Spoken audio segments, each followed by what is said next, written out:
12वीं क्लास में, क्योंकि मेरा परिवार बहुत गरीब था, इसलिए हर दिन स्कूल की कैंटीन में खाना खाते वक्त मैं सिर्फ एक सब्जी का डिश लेता था और उसे प्लेन राइस और फ्री सूप के साथ खाता था। उस समय मैं बहुत ज्यादा सेल्फ कॉन्शियस और इंट्रोवर्ट था। मेरा एक भी दोस्त नहीं था, लेकिन एक लड़की थी जो खुद चलकर मेरे पास आकर बैठती है, जिस पर वो मेरी ट्रे में से हरी सब्जी का एक टुकड़ा उठाकर अपने मुंह में डाल लेती है और फिर अपनी ट्रे में से स्वीट एंड सॉर रिब्स और ब्रेस्ट पोर्क उठाकर मेरी ट्रे में रख देती है। तुम्हारी एक हरी सब्जी खा ली मैंने, ये उसकी भरपाई है, ठीक है, मना मत करना। वो लड़की मेरी शांत और साधारण जिंदगी में जैसे रोशनी की एक किरण बनकर आती है जो सीधे मेरे दिल तक पहुंचती है। और फिर उसी पल से मुझे अपनी पूरी जिंदगी मेहनत करने के लिए एक ऐसा मकसद मिल गया जो सच में उसके लायक था। मेरा नाम चैन यू है। मेरा घर टाउन के बाहरी इलाके में बने एक पुराने सिंगल स्टोरी मकान में है। मेरे माता पिता मजदूरी और थोड़ी बहुत सब्जियां उगाकर घर चलाते हैं। मेरी माँ मार्केट में लोगों की सब्जियां साफ करने का काम करती है। एक दिन में करीब 40 युआन कमा लेती है। वहीं मेरे पिता कंस्ट्रक्शन साइट पर सामान ढोने का काम करते हैं। जिस दिन काम मिल जाता है उस दिन 80 युआन तक कमा लेते हैं, लेकिन जब काम नहीं होता तब वो आंगन में बैठकर एक के बाद एक सिगरेट पीते रहते हैं। मेरी एक छोटी बहन भी है जो मुझसे 5 साल छोटी है। वो बचपन से ही कमजोर रही है और उसे अस्थमा की बीमारी है, जिस पर मौसम बदलते ही उसकी तबीयत फिर खराब होने लगती है। आधी रात तक उसे खांसी आती रहती है और पूरी रात किसी को भी ठीक से नींद नहीं आती। दवाइयों का खर्च, स्कूल फीस और रोजमर्रा का खर्च, यह सब हमारे परिवार पर एक भारी बोझ की तरह दबाव बनाए रखता है, जिस पर घर में कोई भी बीमार पड़ने की हिम्मत नहीं करता और कोई भी फालतू खर्च करने की सोच भी नहीं सकता। 12वीं क्लास के उस साल मेरे खाने का खर्च हर दिन तय था। स्कूल कैंटीन में 3 युआन की सब्जी, कभी स्टर फ्राइड केबल्स तो कभी स्टीव्ड टोफू और उसके साथ 50 सेंट का राइस, फिर फ्री सूप, जिसे सूप कहना भी मुश्किल था। असल में वो बर्तन धोने वाले पानी जैसा लगता था। उसमें थोड़ा सा नमक और कुछ टूटे फूटे सब्जी के पत्ते तैर रहे होते थे। स्वाद तो लगभग नहीं होता था, लेकिन गर्म जरूर होता था, जिसे पीकर कम से कम पेट की जलन थोड़ी देर के लिए शांत हो जाती थी। हर दिन मेरा यही रूटीन चलता था। मैं कभी भी किसी क्लासमेट के साथ खाना नहीं खाता था। दोपहर में बेल बजते ही मैं जानबूझकर धीरे धीरे सामान समेटता था। कभी बैग ठीक करने का नाटक करता तो कभी किताबें पलटने का। जिसके बाद जब पूरी क्लास निकल जाती तब मैं अकेला कैंटीन की तरफ जाता था। वहां जाकर मैं सबसे कोने वाली जगह पर बैठता था। वो जगह गर्म पानी की टैंक के पास थी, जहां हमेशा खट्टी और अजीब सी स्मेल आती रहती थी, इसलिए कोई भी वहां बैठना पसंद नहीं करता था। जिस पर वही जगह मेरे लिए सबसे सही थी। मैं वहां एक साए की तरह खुद को छिपाकर बैठता था, जैसे मेरा रोशनी से कोई संबंध ही ना हो। फिर राइस और सब्जी को मिलाकर जल्दी जल्दी खाना शुरू कर देता था। सिर नीचे झुकाए रखता था, किसी की तरफ देखने की हिम्मत नहीं होती थी। मुझे डर लगता था कि कहीं किसी और की ट्रे में रखा breast pork, sweet and sour ribs या चिकन लेग देखकर मेरा मन और ज्यादा टूट न जाए। और उससे भी ज्यादा डर इस बात का था कि कहीं कोई मेरी ट्रे में मौजूद गरीबी को न देख ले। यह हीन भावना एक दो दिन में पैदा नहीं हुई थी। यह 10वीं क्लास से मेरे अंदर धीरे धीरे जमा होती गई थी। एक बार क्लास मॉनिटर स्टडी मटेरियल के पैसे इकट्ठा कर रहा था। क्लास में 50 स्टूडेंट्स थे। 49 स्टूडेंट्स ने उसी वक्त पैसे निकाल कर दे दिए। सिर्फ मैं था जिसने कहा कि कल लेकर आऊंगा, लेकिन फिर कल, परसों और उसके अगले दिन भी मैं पैसे नहीं ला पाया। आखिरकार क्लास मॉनिटर ने मुझसे पूछना ही बंद कर दिया और मैंने खुद अपना नाम लिस्ट से काट दिया। एक बार सर्दियों में बाकी स्टूडेंट्स वार्म जैकेट पहनकर आते थे, जबकि मैं माँ द्वारा पुराने कॉटन कोट से बनाई गई जैकेट पहनता था। उसके स्लीव्स छोटे थे, जिससे मेरी कलाई साफ दिखाई देती थी। एक क्लासमेट ने पूछा था, तुम्हें ठंड नहीं लगती? जिसके जवाब में मैंने कहा था नहीं। लेकिन उसके बाद पूरी क्लास के दौरान मैं अपने हाथ स्लीव्स के अंदर छिपाए रखता था और बाहर नहीं निकालता था। हर बार जब फैमिली बैकग्राउंड फॉर्म भरना होता था और पिता के प्रोफेशन वाले कॉलम में डेली लेबरर लिखना पड़ता था, तब पेन पकड़ते हुए ऐसा लगता था जैसे उसकी नोक सीधे कागज को चीर देना चाहती हो। मुझे लगता था कि मेरी पूरी जवानी इसी अंधेरे में गुजर जाएगी। लेकिन फिर लिन वैन मेरी जिंदगी में आती है। वो हमारी क्लास की सबसे ब्रिलियंट स्टूडेंट थी। ग्रेड टॉप 10 में उसका नाम हमेशा रहता था। उसका परिवार भी काफी अच्छा था। उसके पिता काउंटी में ऑटो रिपेयर शॉप चलाते थे और उसकी माँ एक प्राइमरी स्कूल टीचर थी। वो बहुत ज्यादा ग्लैमरस नहीं थी, लेकिन उसके चेहरे के फीचर्स बेहद खूबसूरत और साफ सुथरे थे। जब भी वो मुस्कुराती थी, उसके गालों पर 2 छोटे डिंपल्स दिखाई देते थे। वह उन लड़कियों में से थी जिन्हें सिर्फ एक बार देखकर ही अच्छा फील होने लगता है। पूरे ग्रेड में हर कोई उसे जानता था, सिर्फ उसकी खूबसूरती की वजह से नहीं, बल्कि इसलिए क्योंकि उसके अंदर एक अलग ही चार्म था। वो जहां भी जाती थी वहां जैसे रोशनी फैल जाती थी। वह चमक आंखों को चुभती नहीं थी, बल्कि दिल को गर्माहट देती थी। मैंने कभी नहीं सोचा था कि मेरा और उसका कोई संबंध बन सकता है। हम दोनों बिल्कुल अलग दुनिया के लोग थे। वो क्लास की पहली रो में बैठती थी, जबकि मैं आखिरी रो के कोने में। ब्रेक के दौरान उसके आसपास हमेशा स्टूडेंट्स की भीड़ लगी रहती थी, जो उससे सवाल पूछते रहते थे और मैं सिर्फ अपना सिर डेस्क पर रखकर सोने का नाटक करता था। स्कूल खत्म होने के बाद उसके लिए गेट पर कार इंतजार करती थी, जबकि मुझे अपने पुराने घर तक पहुंचने के लिए 40 मिनट पैदल चलना पड़ता था। उस दिन की दोपहर भी बाकी दिनों जैसी ही थी। मैं अपनी साधारण सब्जी वाली ट्रे लेकर कैंटीन के सबसे सुनसान कोने में जाकर बैठ गया। मेरे सामने सिर्फ दीवार थी और मेरी पीठ बाकी सभी लोगों की तरफ थी। मैंने अपना सफेद एनमेल मग घुटनों पर रखा और चॉपस्टिक से एक पीला पड़ चुका कैबेज का पत्ता उठाकर मुंह में डाल लिया। तभी मुझे ट्रे रखे जाने की आवाज सुनाई देती है। वो आवाज बिल्कुल मेरे बगल से आती है, जिस पर मैं हैरानी से सिर घुमाता हूँ और देखता हूँ कि लिन वान अपनी ट्रे रखकर मेरे पास बैठ रही है। वह इतनी सहजता से बैठती है जैसे किसी आम दोस्त के साथ बैठी हो। उसकी ट्रे में sweet and sour ribs, breast pork, shredded potato और एक सीवीड सूप रखा हुआ था। वो मेरी तरफ देखती तक नहीं, जिस पर वो चॉपस्टिक्स उठाकर मेरी ट्रे में से हरी सब्जी का एक टुकड़ा उठा लेती है और आराम से चबाने लगती है। तुम्हारी एक हरी सब्जी खा ली, इसे बराबरी का सौदा समझो, ठीक है? यह कहते हुए वो अपनी ट्रे में से स्वीट एंड सॉर रिब्स और ब्रेस्ट पोर्क उठाकर मेरी ट्रे में रखना शुरू कर देती है। एक टुकड़ा, फिर दूसरा, फिर तीसरा। लाल भूरे सॉस में डूबी हुई स्वीट एंड सॉर रिब्स सफेद चावल के ऊपर रखी चमक रही थी। वहीं ब्रेस्ट पोर्क के चौकोर टुकड़ों में मांस और चर्बी की परतें साफ दिखाई दे रही थीं, जिनसे सोया सॉस और मीट की खुशबू लगातार उठ रही थी। उसी पल खिड़की से आती धूप हम दोनों पर पड़ती है। रोशनी उसके चेहरे पर गिरती है और उसके डिंपल्स हल्के से उभर आते हैं। उसकी आंखों में चमकती हुई रोशनी मेरी अंधेरी जवानी पर पड़ती है और सब कुछ अचानक गर्म और उजला लगने लगता है। मैं सिर झुकाकर ट्रे में रखे उन मांस के टुकड़ों को देखता रह जाता हूँ। मेरी आंखों में आंसू भर आते हैं। बस थोड़ा सा और होता तो वो सूप के कटोरे में गिर जाते, जिस पर मैं पूरी ताकत से खुद को संभालता हूँ। गले में कुछ अटक सा जाता है और मैं अपने सारे दुख को वापस अंदर निगलने की कोशिश करता हूँ। इतनी बड़ी उम्र तक किसी ने भी मेरी सेल्फ रिस्पेक्ट का इस तरह ख्याल नहीं रखा था। किसी ने भी उसकी तरह अपनी काइंडनेस को इतने साधारण एक्शंस के पीछे नहीं छिपाया था। उसने एक बार भी नहीं पूछा, क्या तुम्हारा परिवार बहुत गरीब है? उसने यह भी नहीं कहा, मैं तुम्हें खाना खिला रही हूँ। उसने सिर्फ मेरी ट्रे से एक हरी सब्जी उठाई और बिना कुछ कहे अपना मीट मेरी ट्रे में रख दिया, जैसे सच में यह एक बराबरी का एक्सचेंज हो। वो स्वीट एंड सॉर रिब्स के टुकड़े, वो ब्रेस्ट पोर्क का टुकड़ा और वो हरी सब्जी का छोटा सा टुकड़ा, उसी पल से वे मेरी जिंदगी का सबसे बड़ा जुनून बन गए। उस रात घर लौटने के बाद मैं अपने पुराने लकड़ी के बिस्तर पर लेट जाता हूँ। वह बिस्तर जिस पर बैठते ही चरमराने की आवाज आने लगती है। मैं छत पर बने पुराने दागों को देखता रहता हूँ और मेरे दिमाग में बार बार उसी दोपहर की याद घूमती रहती है। मेरे दिमाग में बार बार कैंटीन का वही सीन घूमता रहता है। उसकी मुस्कान, उसका चॉपस्टिक्स से मेरी ट्रे में से हरी सब्जी उठाना और बात करते वक्त उसकी वह लापरवाह सी आवाज। मैं खुद से एक वादा करता हूँ, मुझे हर हाल में सबसे बेहतरीन यूनिवर्सिटी में एडमिशन लेना है। मुझे हर हाल में बड़ी सफलता हासिल करनी है और एक दिन ऐसा जरूर आएगा जब मैं उसके सामने पूरी इज्जत और आत्मविश्वास के साथ खड़ा होऊंगा। फिर मुझे किसी कोने में बैठकर साधारण सब्जी के साथ खाना नहीं खाना पड़ेगा। फिर मुझे इतनी बेबसी और हीन भावना के साथ जिंदगी नहीं जीनी पड़ेगी, जिसके बाद मैं दिन रात पढ़ाई में डूब जाता हूँ। सुबह 5 बजे उठता हूँ, 6 बजे तक क्लास में पहुंच जाता हूँ। रात 11 बजे लाइट्स ऑफ होने के बाद भी मैं कंबल के अंदर टॉर्च जलाकर प्रैक्टिस पेपर्स सॉल्व करता रहता हूँ। मैथ्स, फिजिक्स, केमिस्ट्री, इंग्लिश, एक के बाद एक किताब खत्म होती जाती है। पेन की रिफिल पूरी तरह खत्म हो जाती है, फिर भी मैं उसे फेंकने की हिम्मत नहीं करता। रफ पेपर पर बार बार लाइनें खींचता हूँ। जब तक बिल्कुल भी इंक नहीं निकलती तब जाकर नई रिफिल लगाता हूँ। मैं अपने सारे इमोशंस दिल के सबसे गहरे हिस्से में दबा देता हूँ। हर तरह का एंटरटेनमेंट छोड़ देता हूँ। ब्रेक के दौरान बाकी स्टूडेंट्स मूवीज की बातें करते हैं, गॉसिप करते हैं, वीकेंड पर इंटरनेट कैफे जाने हैं के प्लान्स बनाते हैं, जबकि मैं डेस्क पर सिर झुकाए बैठा रहता हूँ। कानों में पुराना MP3 प्लेयर लगा होता है जो मैंने सेकंड हैंड मार्केट से खरीदा था। उसके अंदर सिर्फ इंग्लिश लिसनिंग ऑडियोज भरे हुए थे। मैं लिन वैन से एक शब्द भी ज्यादा बोलने की हिम्मत नहीं करता। ऐसा नहीं था कि मैं बात नहीं करना चाहता था, असल में मैं डरता था। मुझे लगता था कि मेरी गरीबी उसकी खूबसूरती के सामने बिल्कुल भी मायने नहीं रखती। मुझे डर था कि अगर मैंने एक शब्द ज्यादा बोल दिया तो मेरी कमजोरी,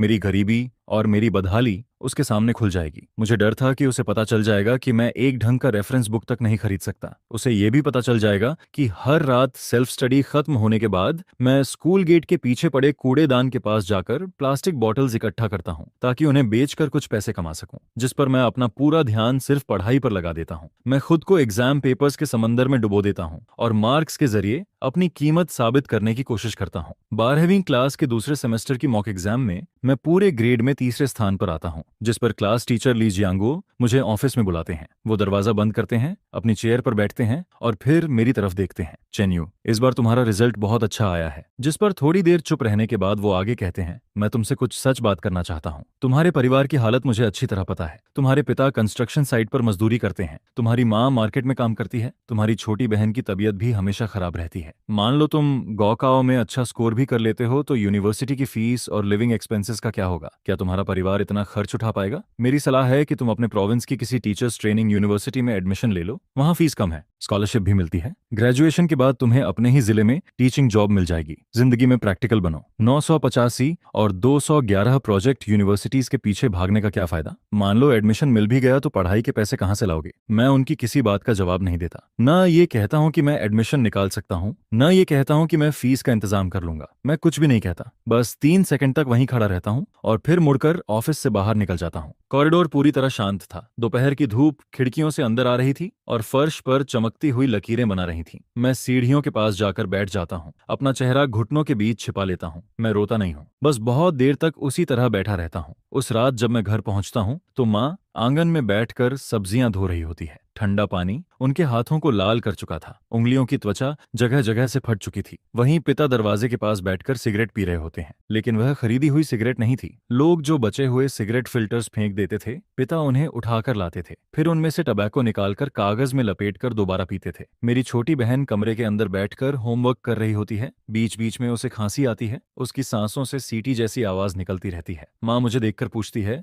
बेटा आ गया, कुछ खाया या नहीं? रसोई में पोरेज रखा है, जिस पर मैं अचानक कहता हूँ, माँ मैं शंघाई जियाओटोंग यूनिवर्सिटी में एडमिशन लेना चाहता हूँ। माँ एक पल के लिए रुक जाती है, जिसके बाद वह तुरंत कहती है, तो एडमिशन ले लेना बेटा, अगर तुम सिलेक्ट हो गए तो तुम्हें पढ़ाने के लिए हम अपनी सारी संपत्ति भी बेच देंगे। यह सुनकर पिता भी धीरे से कहते हैं, कल मैं तुम्हारे दूसरे चाचा के घर जाऊंगा, देखता हूँ कुछ पैसे उधार मिल सकते हैं या नहीं। उनकी बातें सुनकर मैं कुछ नहीं कह पाता, जिसके बाद मैं अपने कमरे में लौट आता हूँ। डेस्क लैंप जलाता हूँ, फिजिक्स का पेपर खोलता हूँ। मेरी स्टडी टेबल के कोने पर एक छोटा सा कागज चिपका हुआ था। उस पर मेरे अपने हाथों से लिखा हुआ एक लक्ष्य था। लिखावट भले ही टेढ़ी मेढ़ी थी, लेकिन उसके अंदर पूरा जुनून भरा हुआ था। 628 पॉइंट्स, शंघाई जियाओटोंग यूनिवर्सिटी। यह पिछले साल सिलेक्टेड स्टूडेंट्स का कट ऑफ स्कोर था। मैंने उसी नंबर को लिखकर अपनी टेबल के सामने चिपका दिया था, ताकि हर बार सिर उठाने पर मेरी नजर उसी पर पड़े और फिर मैं दोबारा क्वेश्चन सॉल्व करने लगता हूँ। दिन, हफ्ते और महीने एक सीधी लाइन की तरह गुजरते जाते हैं। बस घर और क्लासरूम के बीच की दूरी ही मेरी दुनिया बन जाती है। मेरी नींद घटकर सिर्फ 4 घंटे रह जाती है। खाना 5 मिनट में खत्म होने लगता है। गौकाओ से एक हफ्ता पहले स्कूल सेल्फ स्टडी के लिए छुट्टी दे देता है, जिस पर मैं खुद को घर के अंदर बंद कर लेता हूँ। वही पुराना मकान जो गर्मियों में भट्टी जैसा और सर्दियों में बर्फ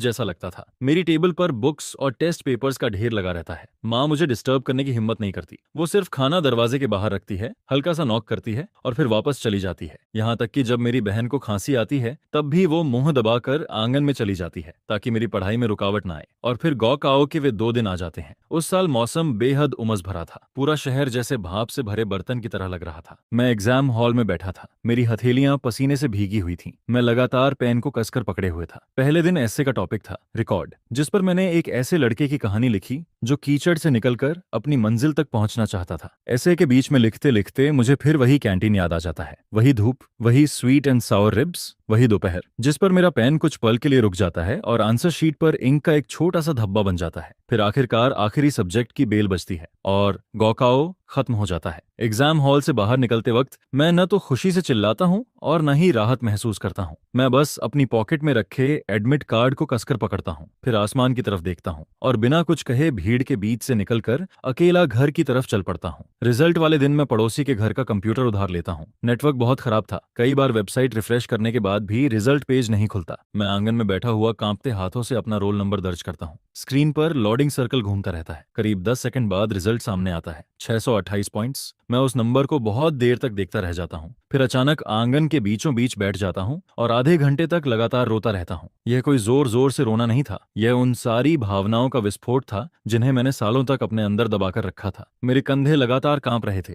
गले से टूटी हुई आवाजें निकल रही थीं। बड़े बड़े आंसू जमीन पर गिरते जा रहे थे। माँ घर से भागकर बाहर आती है। वह घबरा जाती है। उसे लगता है कि शायद मैं फेल हो गया हूँ, जिस पर मैं फोन उसकी तरफ बढ़ा देता हूँ। माँ काफी देर तक स्क्रीन को देखती रहती है और फिर वह भी फूट फूट कर रोने लगती है। पिता दरवाजे पर खड़े रहते हैं। वो पास नहीं आते, बस चुपचाप मुड़ जाते हैं, लेकिन उनके कंधे हल्के हल्के कांप रहे होते हैं। कुछ दिनों बाद शंघाई जियाओटोंग यूनिवर्सिटी का एडमिशन लेटर घर पहुंचता है। जिस दिन वह लेटर आता है, पूरा छोटा सा जिला जैसे हिल जाता है। पिछले कई सालों में मैं अपने जिले के हाई स्कूल का पहला स्टूडेंट था, जिसे उस प्रतिष्ठित यूनिवर्सिटी में एडमिशन मिला था, जिस पर क्लास टीचर ली जियांगो पूरी क्लास के सामने एडमिशन लेटर उठाकर दिखाते हैं। उनके चेहरे पर गर्व साफ दिखाई दे रहा था। फिर वह सभी स्टूडेंट्स से कहते हैं, तुम सबको चैन यू से सीखना चाहिए। कठिन परिस्थितियों में भी आगे बढ़ना क्या होता है, यह इसका सबसे अच्छा उदाहरण है। मैं अपनी सीट पर बैठा उनकी मुस्कान देखता रहता हूँ, लेकिन कुछ नहीं कहता, क्योंकि मैं जानता था कि अब भी हमारे परिवार के पास पूरी यूनिवर्सिटी फीस जमा करने लायक पैसे नहीं थे, जिस पर विलेज कमेटी ने हमारी मदद के लिए आगे आना शुरू किया था।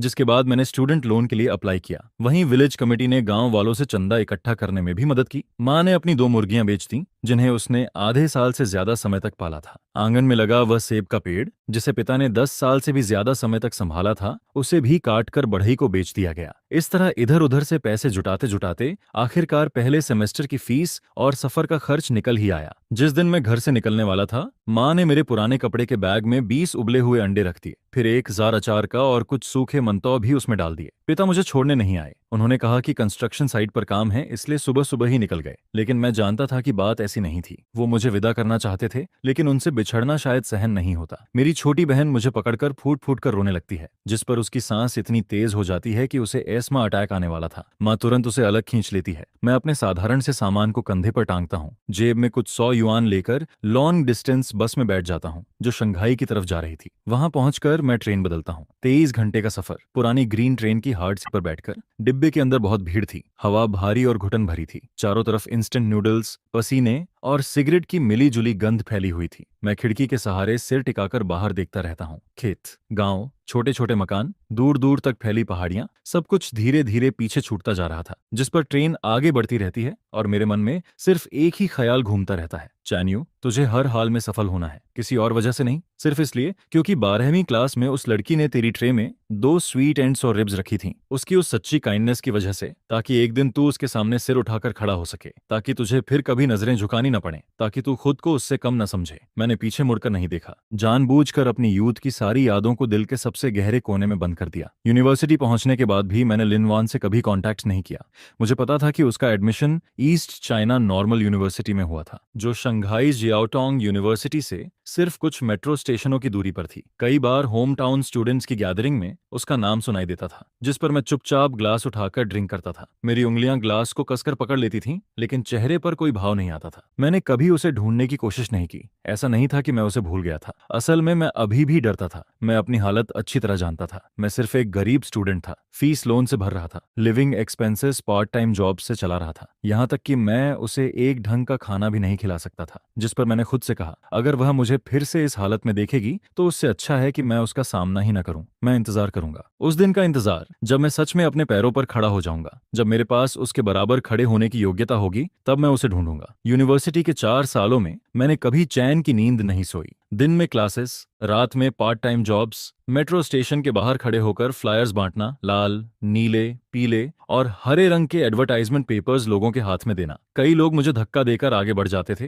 कई लोग मेरी तरफ देखते तक नहीं थे, और कई लोग फ्लायर लेकर मेरे सामने ही डस्टबिन में फेंक देते थे, जिस पर मैं फिर भी अगला फ्लायर उठाकर किसी और को दे देता था। मैं एक पुरानी बाइसिकल पर ट्यूशन पढ़ाने जाता था। वह साइकिल मैंने एक सीनियर स्टूडेंट से खरीदी थी। पूरे शंघाई का आधा हिस्सा पार करके मैं अमीर परिवारों के बच्चों को मैथ्स और फिजिक्स पढ़ाने जाता था। उनके घर का लिविंग रूम मेरे पूरे कमरे से बड़ा होता था। ऊपर क्रिस्टल चैंडेलियर चमकता रहता था। बच्चे की माँ आराम से बैठकर एप्पल काटती रहती थी। एप्पल काटकर खुद खा लेती थी, लेकिन मुझे एक गिलास पानी तक नहीं देती थी। इसके बाद मैं लॉजिस्टिक्स वेयरहाउस में भी काम करता था। रात 8 बजे से लेकर सुबह 4 बजे तक भारी भारी बॉक्सेस कंधों पर उठाता था। उनका वजन मेरी हड्डियों तक को चटका देता था। सुबह होने तक मेरा पूरा शरीर भीग जाता था। समझ ही नहीं आता था कि यह पसीना है या रात की नमी। फिर बाद में मैंने कोडिंग सीखनी शुरू कर दी। छोटी कंपनीज के लिए आउटसोर्सिंग प्रोजेक्ट्स लेने लगा। सॉफ्टवेयर डेवलप करता था। हॉस्टल का इंटरनेट रात 11 बजे बंद हो जाता था, जिस पर मैं लैपटॉप लेकर यूनिवर्सिटी गेट के बाहर बने 24 आवर कन्वीनियंस स्टोर में चला जाता था। वहां सबसे सस्ती मिनरल वाटर खरीदता था और विंडो के पास रखी ऊंची चेयर पर बैठकर स्टोर का वाईफाई इस्तेमाल करता था। फिर पूरी रात कोडिंग करता रहता था। स्टोर में काम करने वाली पोनीटेल वाली एक लड़की थी। नाइट शिफ्ट के दौरान वह चुपके से मुझे एक पेपर कप दे देती थी, ताकि मैं उसमें हॉट वाटर भरकर पी सकूं।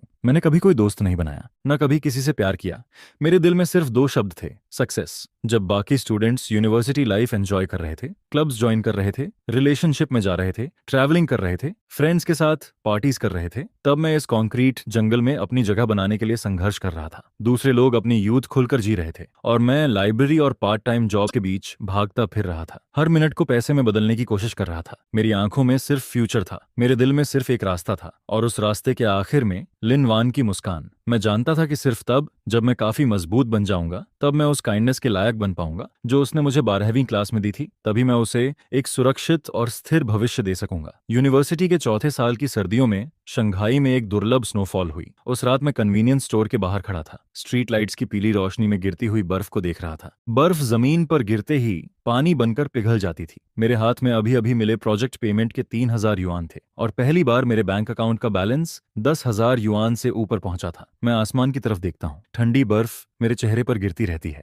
जिस पर मैं धीरे से हवा में 2 शब्द कहता हूँ, wait for me. University graduation के साल मैंने कई बड़ी कंपनीज के जॉब ऑफर्स ठुकरा दिए। ऐसा नहीं था कि मैं वहां काम नहीं करना चाहता था, लेकिन मैं जानता था कि वह रास्ता मेरे लिए नहीं था। बड़ी कंपनीज स्टेबिलिटी देती हैं, फिक्स्ड सैलरी देती हैं, प्रमोशन पाथ देती हैं, ईयर एंड बोनस और बेनिफिट्स देती हैं, लेकिन वह इंसान को एक छोटा गियर भी बना देती हैं। और मैं सिर्फ एक गियर बनकर नहीं रहना चाहता था। मैं ऐसा भविष्य चाहता था जहां मैं लिन वैन को कभी झुककर जीने के लिए मजबूर न होने दूं। इसलिए मैंने अपनी सारी सेविंग्स निकाल ली, पार्ट टाइम जॉब्स और फ्रीलांस प्रोजेक्ट से जो कुछ भी जमा किया था सब लगा दिया। फिर टेक्नोलॉजी फोरम पर मिले कुछ दोस्तों के साथ मिलकर एक कंपनी रजिस्टर कर ली। कंपनी कहना भी शायद बड़ी बात थी, असल में वह शंघाई के बाहरी इलाके की एक पुरानी रेजिडेंशियल बिल्डिंग का बेसमेंट था, सिर्फ 10-12 स्क्वायर मीटर का। गर्मियों में वह भट्टी बन जाता था, एयर कंडीशनर नहीं था, सिर्फ सेकंड हैंड मार्केट से खरीदा हुआ एक पुराना फैन था जो लगातार घर घर की आवाज करता रहता था और गर्म हवा फेंकता रहता था। सर्दियों में वहां हड्डियां जम जाती थीं। हीटिंग सिस्टम सालों पहले खराब हो चुका था, जिसे किसी ने ठीक नहीं कराया था। हम सब मोटे मिलिट्री जैकेट्स पहनकर कंप्यूटर्स के सामने बैठे रहते थे। ठंड से उंगलियां अकड़ जाती थीं। कुछ देर टाइपिंग करते, फिर हाथ रगड़ते और दोबारा टाइपिंग शुरू कर देते। हमारा खाना इंस्टेंट नूडल्स और मंतो था, वो भी सबसे सस्ते वाले, कुछ सेंट्स की नूडल्स। एक कप में सीजनिंग डालो, ऊपर से हॉट वाटर डालो और खाना तैयार। मंतो भी 5 सेंट्स का मिलता था। 2 दिन बाद वह पत्थर जितना सख्त हो जाता था, जिस पर हम उसे तोड़कर नूडल्स में भिगोते थे और किसी तरह पेट भर लेते थे। हर दिन सिर्फ 3 से 4 घंटे ही सो पाता था। स्क्रिप्ट लिखना, प्लान रिवाइज करना, छोटे मोटे काम निपटाना और पार्टनरशिप की बातें करना, यही मेरी रोज की जिंदगी बन चुकी थी। फिर पहली बार ऐसा मौका आता है जब मैं किसी बिजनेस पार्टनरशिप के लिए नेगोशिएशन करने जाता हूँ। उस दिन मैंने वही शर्ट पहनी थी जो मैंने अपने कॉलेज के दिनों में खरीदी थी, जिसकी स्लीव का बटन भी टूट चुका था, जिस पर मैंने उसे स्टेपल पिन से किसी तरह फिक्स किया हुआ था। क्लाइंट एक छोटी सी बिल्डिंग मटेरियल्स कंपनी होती है, जिसके मालिक मिस्टर चू 40 साल से ज्यादा उम्र के होते हैं। उनकी गर्दन में एक मोटी गोल्ड चेन लटक रही होती है और वो लेदर चेयर पर आराम से पैर चढ़ाकर बैठे होते हैं। फिर वो मेरे द्वारा दिया गया प्रपोजल उठाकर देखते हैं और कुछ पल बाद उसे वापस टेबल पर फेंक देते हैं, जिस पर वो कहते हैं, बस इतना ही है। तुम्हारे जैसे नए ग्रेजुएट स्टूडेंट्स मैं बहुत देख चुका हूँ। बातें तो बड़ी बड़ी करते हो, लेकिन काम का रिजल्ट कचरे से भी बदतर निकलता है। यह सुनकर मैं उनकी डेस्क के सामने खड़ा रहता हूँ, जबकि मेरे हाथ बगल में कसकर भींचे हुए होते हैं। फिर मैं कहता हूँ, मिस्टर चू, मुझे सिर्फ एक मौका दे दीजिए। मैं आपके लिए पहला वर्जन बिल्कुल फ्री में बनाऊंगा। अगर आपको पसंद नहीं आया तो आपको एक पैसा भी नहीं देना पड़ेगा। जिस पर मिस्टर चू कुछ सेकंड तक मुझे घूरते रहते हैं, फिर हल्की सी हंसी छोड़कर हाथ हिलाते हुए कहते हैं, ठीक है, कोशिश कर लो, वैसे भी मेरा कोई नुकसान नहीं होने वाला। इसके बाद मैं झुककर उन्हें सल्यूट करता हूँ और ऑफिस से बाहर निकल जाता हूँ, लेकिन हॉलवे में पहुंचते ही मेरे दांत गुस्से से भींच जाते हैं। उस प्रोजेक्ट के लिए मैं लगातार 3 रातें बिना सोए काम करता रहा। प्रपोजल को 7 बार रिवाइज किया गया और हर वर्जन को शुरू से तोड़कर दोबारा बनाया गया। फिर चौथे दिन की सुबह मैं फाइनल प्रपोजल भेज देता हूं और कंप्यूटर के सामने ही सिर झुकाकर सो जाता हूं। लेकिन सिर्फ 2 घंटे बाद फोन की रिंगटोन मुझे जगा देती है, जिस पर मिस्टर चू का एक मैसेज आता है। उसमें सिर्फ 2 शब्द लिखे होते हैं, अप्रूव्ड, गुड। जब पहली पेमेंट हमारे अकाउंट में ट्रांसफर होती है, तब हम सब बेसमेंट में बैठकर बैंक बैलेंस को देखते रहते हैं, लेकिन कोई कुछ नहीं बोलता। पूरे 8,000 युआन मिले थे, जिनमें से रेंट, इलेक्ट्रिसिटी बिल और इक्विपमेंट इंस्टॉलमेंट चुकाने के बाद हमारे पास 3,000 युआन भी नहीं बचते। लेकिन फिर भी ये पहली बार होता है जब हम अपनी मेहनत और अपनी कैपेबिलिटी के दम पर पैसा कमाते हैं। सबसे मुश्किल समय कंपनी शुरू होने के 8वें महीने में आता है। उस दौरान हमें एक बड़ा प्रोजेक्ट मिलता है। क्लाइंट पहले ही 30% एडवांस डिपॉजिट दे चुका होता है, जबकि बाकी 70% पेमेंट प्रोजेक्ट डिलीवरी और एक्सेप्टेंस के बाद मिलने वाली होती है, जिस पर हम सब बिना दिन रात की परवाह किए लगातार 2 महीने तक काम करते रहते हैं और आखिरकार सिस्टम तैयार हो जाता है, टेस्टिंग भी पास हो जाती है और प्रोजेक्ट हैंडओवर के लिए तैयार हो जाता है। लेकिन तभी झांगली मुझसे मिलने आता है। जेंगली हमारी टीम का टेक्निकल पार्टनर होता है। कोर सोर्स कोड का आधा हिस्सा उसी ने लिखा था। हम दोनों की मुलाकात एक टेक्नोलॉजी फोरम पर हुई थी। फिर बातें मिलने लगीं और वह हानगाजो की नौकरी छोड़कर शंघाई मेरे साथ स्टार्टअप शुरू करने आ गया था, इसलिए मैं हमेशा उसे अपना भाई मानता था। उस रात वह मुझे बेसमेंट के बाहर वाली स्टेयरवे में बुलाता है और एक सिगरेट मेरी तरफ बढ़ा देता है। फिर वह कहता है, चेन्यू, मुझे तुमसे एक बात करनी है। मैं सिगरेट तो ले लेता हूँ, लेकिन उसे जलाता नहीं, जबकि झांगली खुद सिगरेट सुलगाकर एक लंबा कश खींचता है, जिसका धुआं सड़क की लाइट के नीचे धीरे धीरे फैलता रहता है।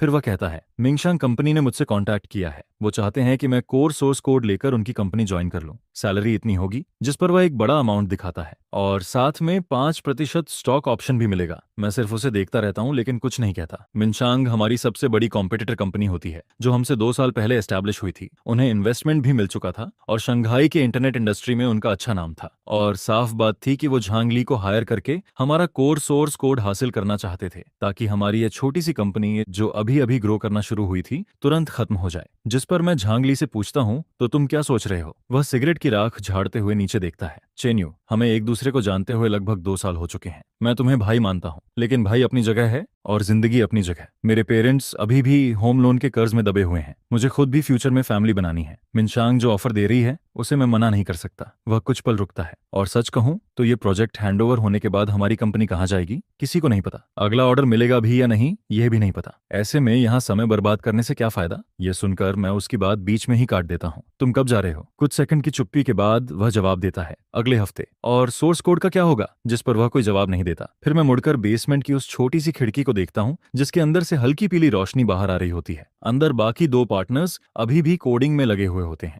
कीबोर्ड की लगातार चलती आवाज और कूलिंग फैन की गूंज आपस में मिल रही होती है। फिर मैं कहता हूँ, जेंगली, ये सच है कि सोर्स कोड तुमने लिखा है लेकिन सिस्टम आर्किटेक्चर मैंने बनाया था। कोर लॉजिक मैंने डिजाइन किया था। हर इंटरफेस, हर मॉड्यूल कनेक्शन और पूरा फ्रेमवर्क मेरे डिसीजन पर बना है। तुम सोर्स कोड लेकर जा सकते हो लेकिन मैं गारंटी देता हूं कि मिंगशेंग जाने के बाद अगले 3 महीने तक तुम एक भी ढंग की नई लाइन कोड नहीं लिख पाओगे। यह सुनकर झांगली का चेहरा बदल जाता है क्योंकि उसे पता होता है कि मैं सच बोल रहा हूं। पूरे आर्किटेक्चर का असली डिजाइन सिर्फ मेरे दिमाग में मौजूद था। मेरे बिना वह सोर्स कोड सिर्फ लेगो ब्लॉक्स का ढेर था जिसे कॉपी तो किया जा सकता था लेकिन सही तरीके से मॉडिफाई या एक्सपैंड नहीं किया जा सकता था।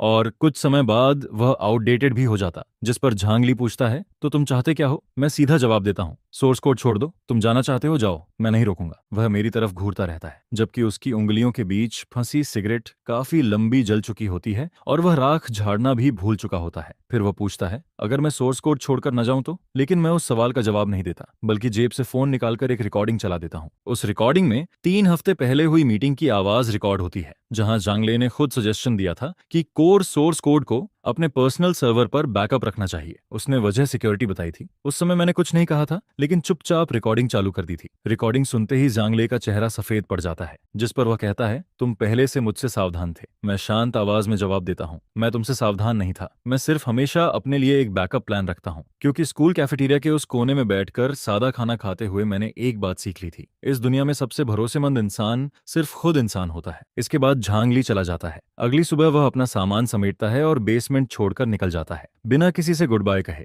जब बाकी 2 पार्टनर्स को यह बात पता चलती है तो वे काफी देर तक चुप रहते हैं। फिर उनमें से एक उठकर किचन में जाता है और हम सबके लिए इंस्टेंट नूडल्स बना लाता है जिस पर वह सिर्फ इतना कहता है, खाओ। फिर वापस काम करते हैं। वह नूडल्स का बोल मेरी जिंदगी का सबसे नमकीन बोल बन जाता है। पता नहीं उसमें सीजनिंग ज्यादा थी या फिर मेरे आंसू उसमें गिर चुके थे। उस रात मैं अकेला बेसमेंट से बाहर निकलता हूँ। पुरानी सीढ़ियां चढ़ते हुए ऊपर जाता हूँ। स्टेयरवे का सेंसर लाइट काफी पहले खराब हो चुका था इसलिए चारों तरफ घुप अंधेरा होता है। सिर्फ फोन स्क्रीन की हल्की रोशनी रास्ता दिखा रही होती है। फिर मैं तेजी से रूफटॉप तक पहुंचता हूँ। जंग लगी आयरन डोर को धक्का देकर खोलता हूँ और छत पर कदम रखता हूँ। मेरे सामने शंघाई की चमकती हुई रात फैली हुई होती है जिसकी रोशनी आंखों को चकाचौंध कर देती है। दूर सामने लुजियाजुई की ऊंची ऊंची स्काई स्क्रेपर्स खड़ी दिखाई दे रही होती हैं। उनकी अनगिनत लाइट्स एक दूसरे से सटी हुई चमक रही होती हैं मानो किसी ने पूरी मिल्की वे को आसमान से उतारकर हुआंगपू रिवर के किनारे सजा दिया हो। ओरिएंटल पर्ल टावर की चोटी रात के अंधेरे में चमक रही होती है जबकि शंघाई वर्ल्ड फाइनेंशियल सेंटर बादलों के बीच कभी दिखता है कभी छिप जाता है। चारों तरफ ऊंची इमारतें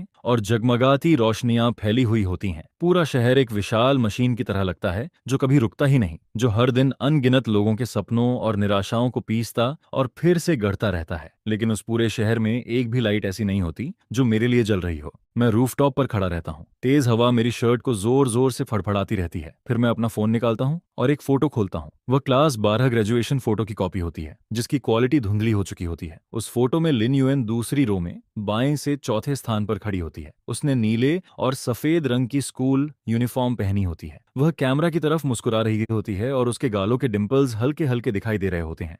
उसकी आंखों में चमकती हुई रोशनी साफ नजर आती है। मैं उस फोटो को काफी देर तक देखता रहता हूँ। फिर धीमी आवाज में खाली हवा से बात करता हूँ, लिन यूएन, आज मैं लगभग टूट ही गया था। एक ऐसा इंसान जिसे मैं भाई मानता था, उसने मुझे धोखा दे दिया। वह मेरे दिल और मेहनत का आधा हिस्सा अपने साथ लेकर चला गया। कंपनी के अकाउंट में सिर्फ अगले महीने तक चलने लायक पैसे बचे हैं। मुझे नहीं पता कि यह प्रोजेक्ट डिलीवर करने के बाद हमें कोई नया ऑर्डर मिलेगा भी या नहीं। मैं कुछ पल के लिए रुक जाता हूँ, लेकिन मैं हार नहीं मानूंगा। जिस पर मेरी नजर दूर खड़े ओरिएंटल पर्ल टावर पर टिक जाती है, जिसकी रोशनी रात में कभी चमकती है तो कभी धुंधली पड़ जाती है। फिर मैं धीरे से कहता हूँ, तुम जानती हो, इन सालों में हर दिन मैं यही सोचता रहा हूं कि जिस दिन मैं सक्सेसफुल बन जाऊंगा, जिस दिन मैं तुम्हारे सामने खड़े होने के लायक बन जाऊंगा, उस दिन मैं तुम्हें ढूंढने आऊंगा। मैं तुम्हें सबसे महंगे रेस्टोरेंट में खाना खिलाऊंगा, तुम्हारे लिए सबसे खूबसूरत कपड़े खरीदूंगा, तुम्हें दुनिया की हर वो जगह दिखाऊंगा जिसे तुम देखना चाहती हो, ताकि तुम्हें फिर कभी किसी बात का दुख न सहना पड़े, ताकि तुम्हें फिर कभी किसी और की सेल्फ रिस्पेक्ट बचाने के लिए अपनी फीलिंग्स दबानी न पड़े। क्योंकि जिस गरीब लड़के को तुमने कभी प्रोटेक्ट किया था,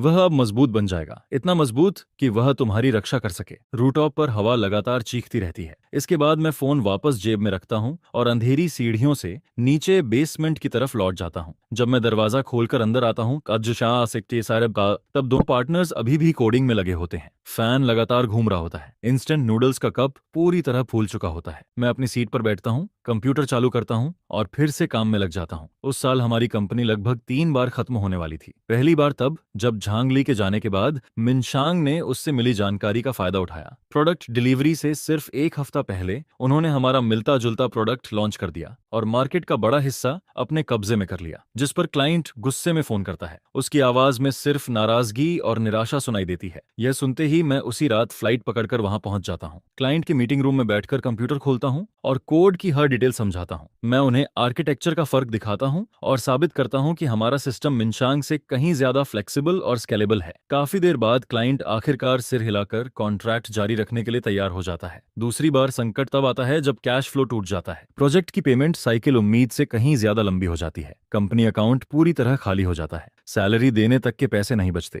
जिस पर मैं अपनी 4 साल की पूरी सेविंग्स निकालकर कंपनी में लगा देता हूँ। क्रेडिट कार्ड भी पूरी तरह इस्तेमाल कर लेता हूँ। जितने लोगों से उधार मिल सकता था, सबसे पैसे मांगता हूँ। सबसे बुरा समय वह होता है जब मेरी जेब में सिर्फ कुछ सिक्के बचे होते हैं। इंस्टेंट नूडल्स खरीदने तक के पैसे नहीं होते। मैं बेसमेंट के बाहर सीढ़ियों पर बैठा रहता हूँ। डिलीवरी राइडर्स को आते जाते देखता रहता हूँ और भूख इतनी बढ़ जाती है कि पेट दर्द करने लगता है। तीसरी बार संकट टेक्निकल ब्रेक थ्रू के दौरान आता है। हमें एक बड़ी कंपनी का सिस्टम डेवलपमेंट प्रोजेक्ट मिलता है। उसकी वैल्यू बहुत बड़ी होती है, लेकिन उसकी टेक्निकल डिफिकल्टी हमारी उम्मीद से कहीं ज्यादा निकलती है। जिस पर पूरी टीम लगातार 40 दिनों तक ऑफिस में ही रहती है। वर्क स्टेशन के पास ही फोल्डिंग बेड्स लगा दिए जाते हैं। जब कोई ज्यादा थक जाता है तो वहीं 3 या 4 घंटे सो जाता है और उठते ही फिर से काम में लग जाता है। उन 40 दिनों में मेरा वजन 7.5 किलो कम हो जाता है। आंखें अंदर धंस जाती हैं, चेहरे पर दाढ़ी बेतरतीब उगाती है। लेकिन प्रोजेक्ट डिलीवरी वाले दिन सिस्टम बिना किसी एरर के स्मूथली रन करता है। जिस पर क्लाइंट साइड के टेक्निकल डायरेक्टर खड़े होते हैं, हाथ मिलाते हैं और कहते हैं, तुम लोग सबसे भरोसेमंद टीम हो जिसके साथ मैंने कभी काम किया है। उसके बाद हमारी कंपनी धीरे धीरे ग्रो करने लगती है। मेरी जिद, हमारी टेक्नोलॉजी और मार्केट की सही अंडरस्टैंडिंग हमें आगे बढ़ाती रहती है। कुछ लोगों की टीम दर्जनों लोगों में बदल जाती है, फिर दर्जनों से सैकड़ों लोग हो जाते हैं और आखिरकार वह अंधेरा बेसमेंट छोड़कर हम टेक्नोलॉजी पार्क के एक मॉडर्न ऑफिस में शिफ्ट हो जाते हैं। शिफ्ट होने वाले दिन मैं उस पुराने बेसमेंट में आखिरी बार खड़ा रहता हूँ। चारों तरफ नजर घुमाता हूँ। कोने में इंस्टेंट नूडल्स के खाली कार्टन्स अब भी पड़े होते हैं। पुराना स्टैंडिंग फैन एक तरफ झुका हुआ होता है, जैसे हमें गुड बाय कह रहा हो। मैं चाबी टेबल पर रखता हूँ, दरवाजा बंद करता हूँ और इस बार पीछे मुड़कर नहीं देखता। बैंक ऑफ तेसी के किनारे से लेकर पहली इन्वेस्टमेंट मिलने तक का सफर आसान नहीं था। मेरी पहली इन्वेस्टर मैडम फेंग होती हैं। 40 साल से ज्यादा उम्र की एक महिला, जिनके बालों में हल्की सफेदी आ चुकी होती है और जिनकी आंखें बेहद तेज होती हैं। उन्होंने मेरी फंडरेजिंग प्रेजेंटेशन सुनने के बाद मुझसे सिर्फ एक सवाल पूछा, चान्यू, तुम्हारी एंटरप्रेन्योरशिप की असली मोटिवेशन क्या है? मैं कुछ सेकंड तक चुप रहता हूँ, फिर सिर्फ इतना कहता हूँ, एक इंसान। जिस पर मैडम फेंग मेरी तरफ देखती रहती हैं, मानो आगे का जवाब सुनना चाहती हूँ। लेकिन मैं और कुछ नहीं कहता। वह भी ज्यादा सवाल नहीं करती, सीधे इन्वेस्टमेंट एग्रीमेंट पर साइन करती हैं और पेन मेरी तरफ बढ़ा देती हैं। फिर कहती हैं, मैं तुम्हारे प्रोजेक्ट में इन्वेस्ट नहीं कर रही, मैं तुम्हें इन्वेस्ट कर रही हूँ। तुम्हारी आंखों में एक चीज है जो मुझे दूसरे एंटरप्रेन्योर्स में बहुत कम दिखाई देती है, और वह है जुनून। इसके बाद कंपनी लिस्टेड हो जाती है। मार्केट वैल्यू तेजी से बढ़ने लगती है। लिस्टिंग सेरेमनी के दिन शंघाई स्टॉक एक्सचेंज लोगों से भरा हुआ होता है। कैमरा फ्लैशेस लगातार चमक रहे होते हैं।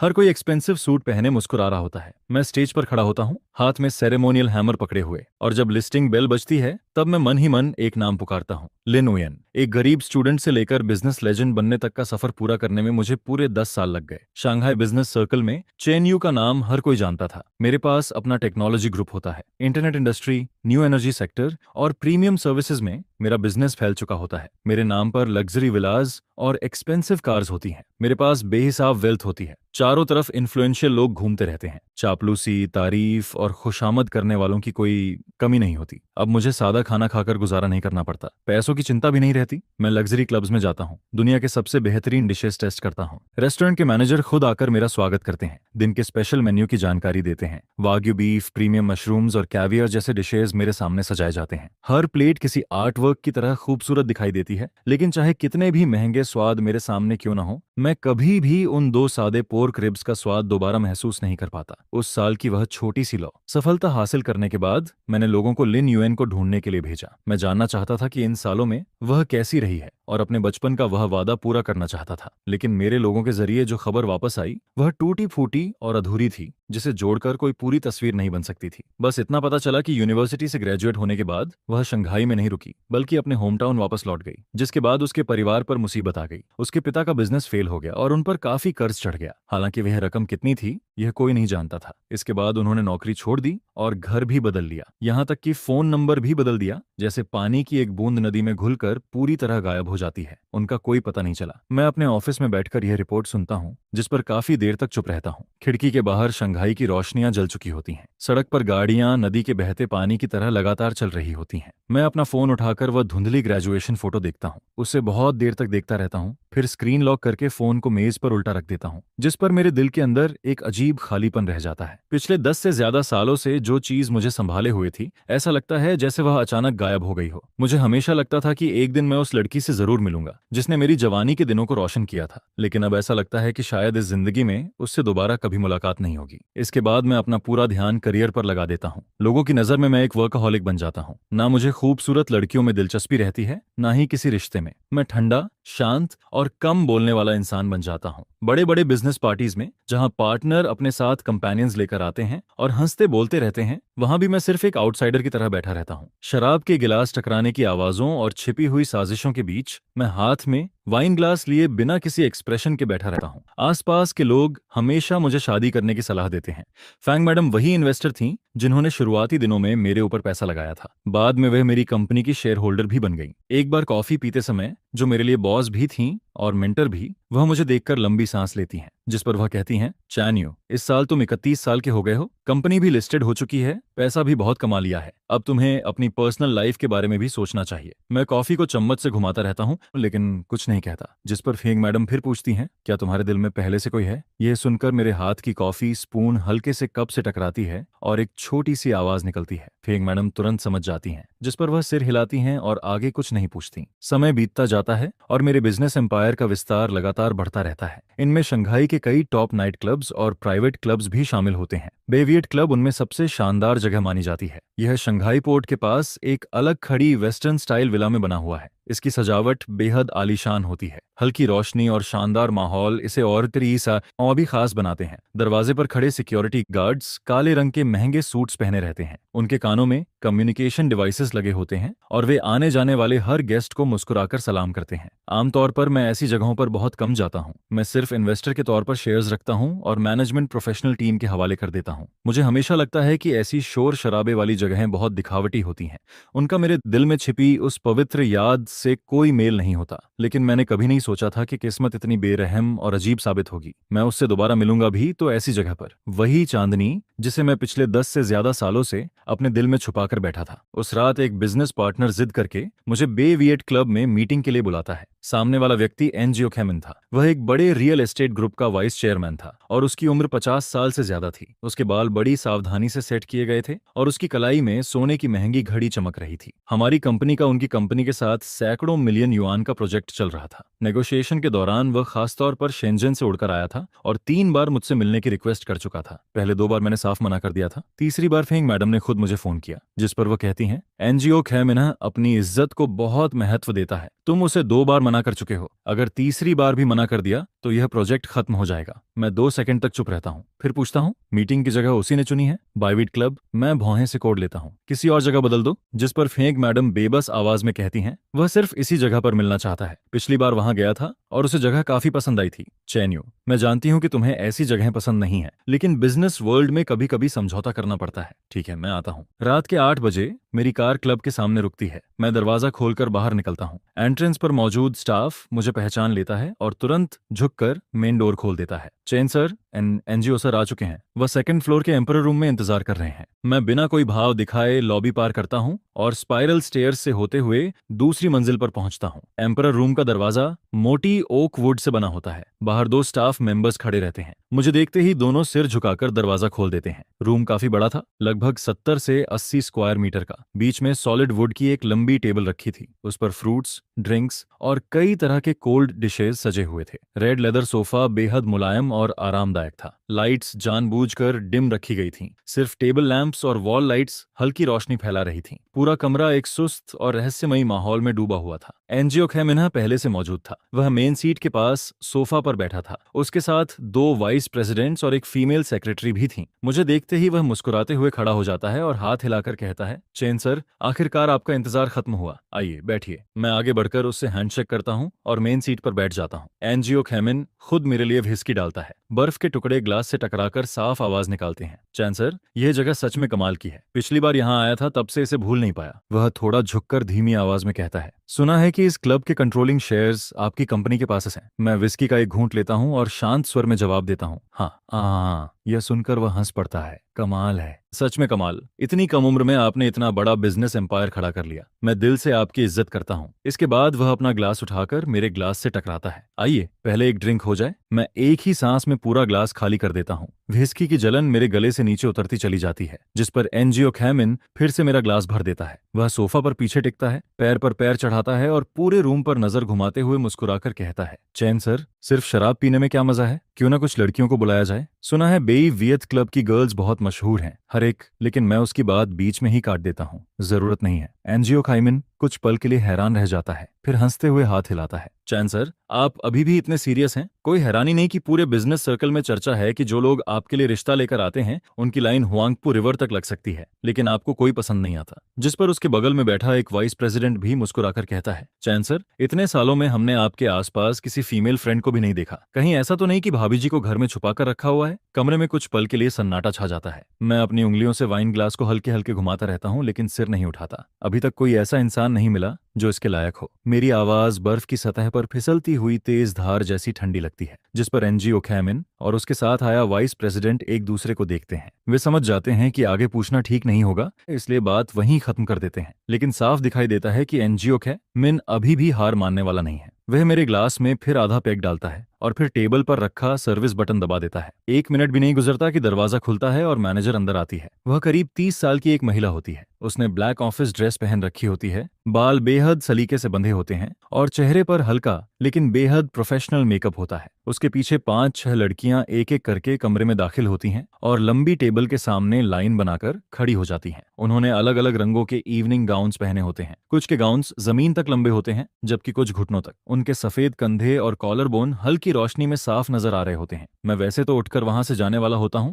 लेकिन तभी कमरे का दरवाजा एक बार फिर खुलता है। एक लड़की हल्के बैंगनी रंग की ड्रेस पहने जल्दी जल्दी अंदर आती है। शायद वह लेट हो गई थी। उसकी सांसें थोड़ी तेज चल रही होती हैं। जैसे ही वह अंदर कदम रखती है, उसकी हाई हील अचानक मुड़ जाती है और वह लगभग गिर पड़ती है, जिस पर वह जल्दी से डोर फ्रेम पकड़कर खुद को संभाल लेती है। इसके बाद वह सिर झुकाकर तेजी से लाइन के आखिरी छोर पर जाकर खड़ी हो जाती है। वह किसी की तरफ देखने की हिम्मत नहीं करती। दोनों हाथों से अपनी ड्रेस का किनारा इतनी मजबूती से पकड़ रखा होता है कि उसकी उंगलियां तक सफेद पड़ जाती हैं और उसी पल जैसे समय रुक जाता है। मैं अनजाने में उसकी तरफ देखता हूँ और मेरा दिल अचानक जोर से सिकुड़ जाता है। वह लिन उयन थी, सचमुच वही थी। 10 साल से भी ज्यादा वक्त गुजर चुका था। वह बहुत बदल चुकी थी और फिर भी जरा भी नहीं बदली थी। उसकी आंखें और भौहों की बनावट आज भी वैसी ही थी जैसी सालों पहले हुआ करती थी, लेकिन अब उसके चेहरे पर गहरा मेकअप चढ़ा हुआ था। फाउंडेशन उसकी असली स्किन टोन को छुपा रहा था। आईलाइनर आंखों के कोनों तक खिंचा हुआ था और होंठों पर चमकदार लाल लिपस्टिक लगी हुई थी। मेकअप बेहद खूबसूरती से किया गया था, लेकिन उसकी आंखों की गहराई में छिपी थकान को नहीं छुपा पाया था। एक ऐसी थकान जो कई सालों के दर्द से पैदा होती है। साथ ही उसके अंदर एक ऐसी सावधानी और झिझक दिखाई देती है जो लगभग आत्महीनता की हद तक पहुंच चुकी थी। वह लाइन के सबसे किनारे खड़ी थी,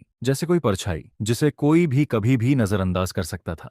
इसके बाद स्टाफ लड़कियों का परिचय देना शुरू करती है। नाम, खूबियां, स्वभाव, जिस पर एनजीओ खाइमिन के साथ आए दोनों वाइस प्रेसिडेंट्स लड़कियों को गौर से देखने लगते हैं और आपस में धीमी आवाज में बातें करने लगते हैं। जब आखिरी लड़की की बारी आती है तो स्टाफ की आवाज सुनाई देती है। ये यूएन है, नई आई है, स्वभाव शांत है, ड्रिंक सर्व करना जानती है और सिंगिंग भी कर सकती है। यह सुनकर मेरा सीना जैसे किसी ने जकड़ लिया हो, यहाँ तक कि वह अपना असली नाम इस्तेमाल करने की हिम्मत भी नहीं कर पाई थी। मुझे ऐसा महसूस होता है जैसे किसी विशाल हाथ ने मेरी छाती को दबोच लिया हो। सांस लेना मुश्किल हो जाता है। पिछले 10 सालों की यादें, उम्मीदें, इंतजार, सब कुछ उसी पल टूटकर बिखर जाता है और उनकी जगह एक कहीं ज्यादा ताकतवर एहसास ले लेता है। दर्द, गुस्सा, बेबसी और एक ऐसा एहसास मुझे जिसका नाम तक नहीं रखा जा सकता। मेरे अंदर भावनाओं का तूफान उमड़ने लगता है। ऐसा लगता है जैसे मेरा सीना फट जाएगा। वह चांदनी जिसे मैं इतने सालों से अपने दिल में संभाल कर रखे हुए था, वह लड़की जिसकी रक्षा करने के लिए मैंने अपनी पूरी जिंदगी झोंक दी थी। कितनी ही रातों में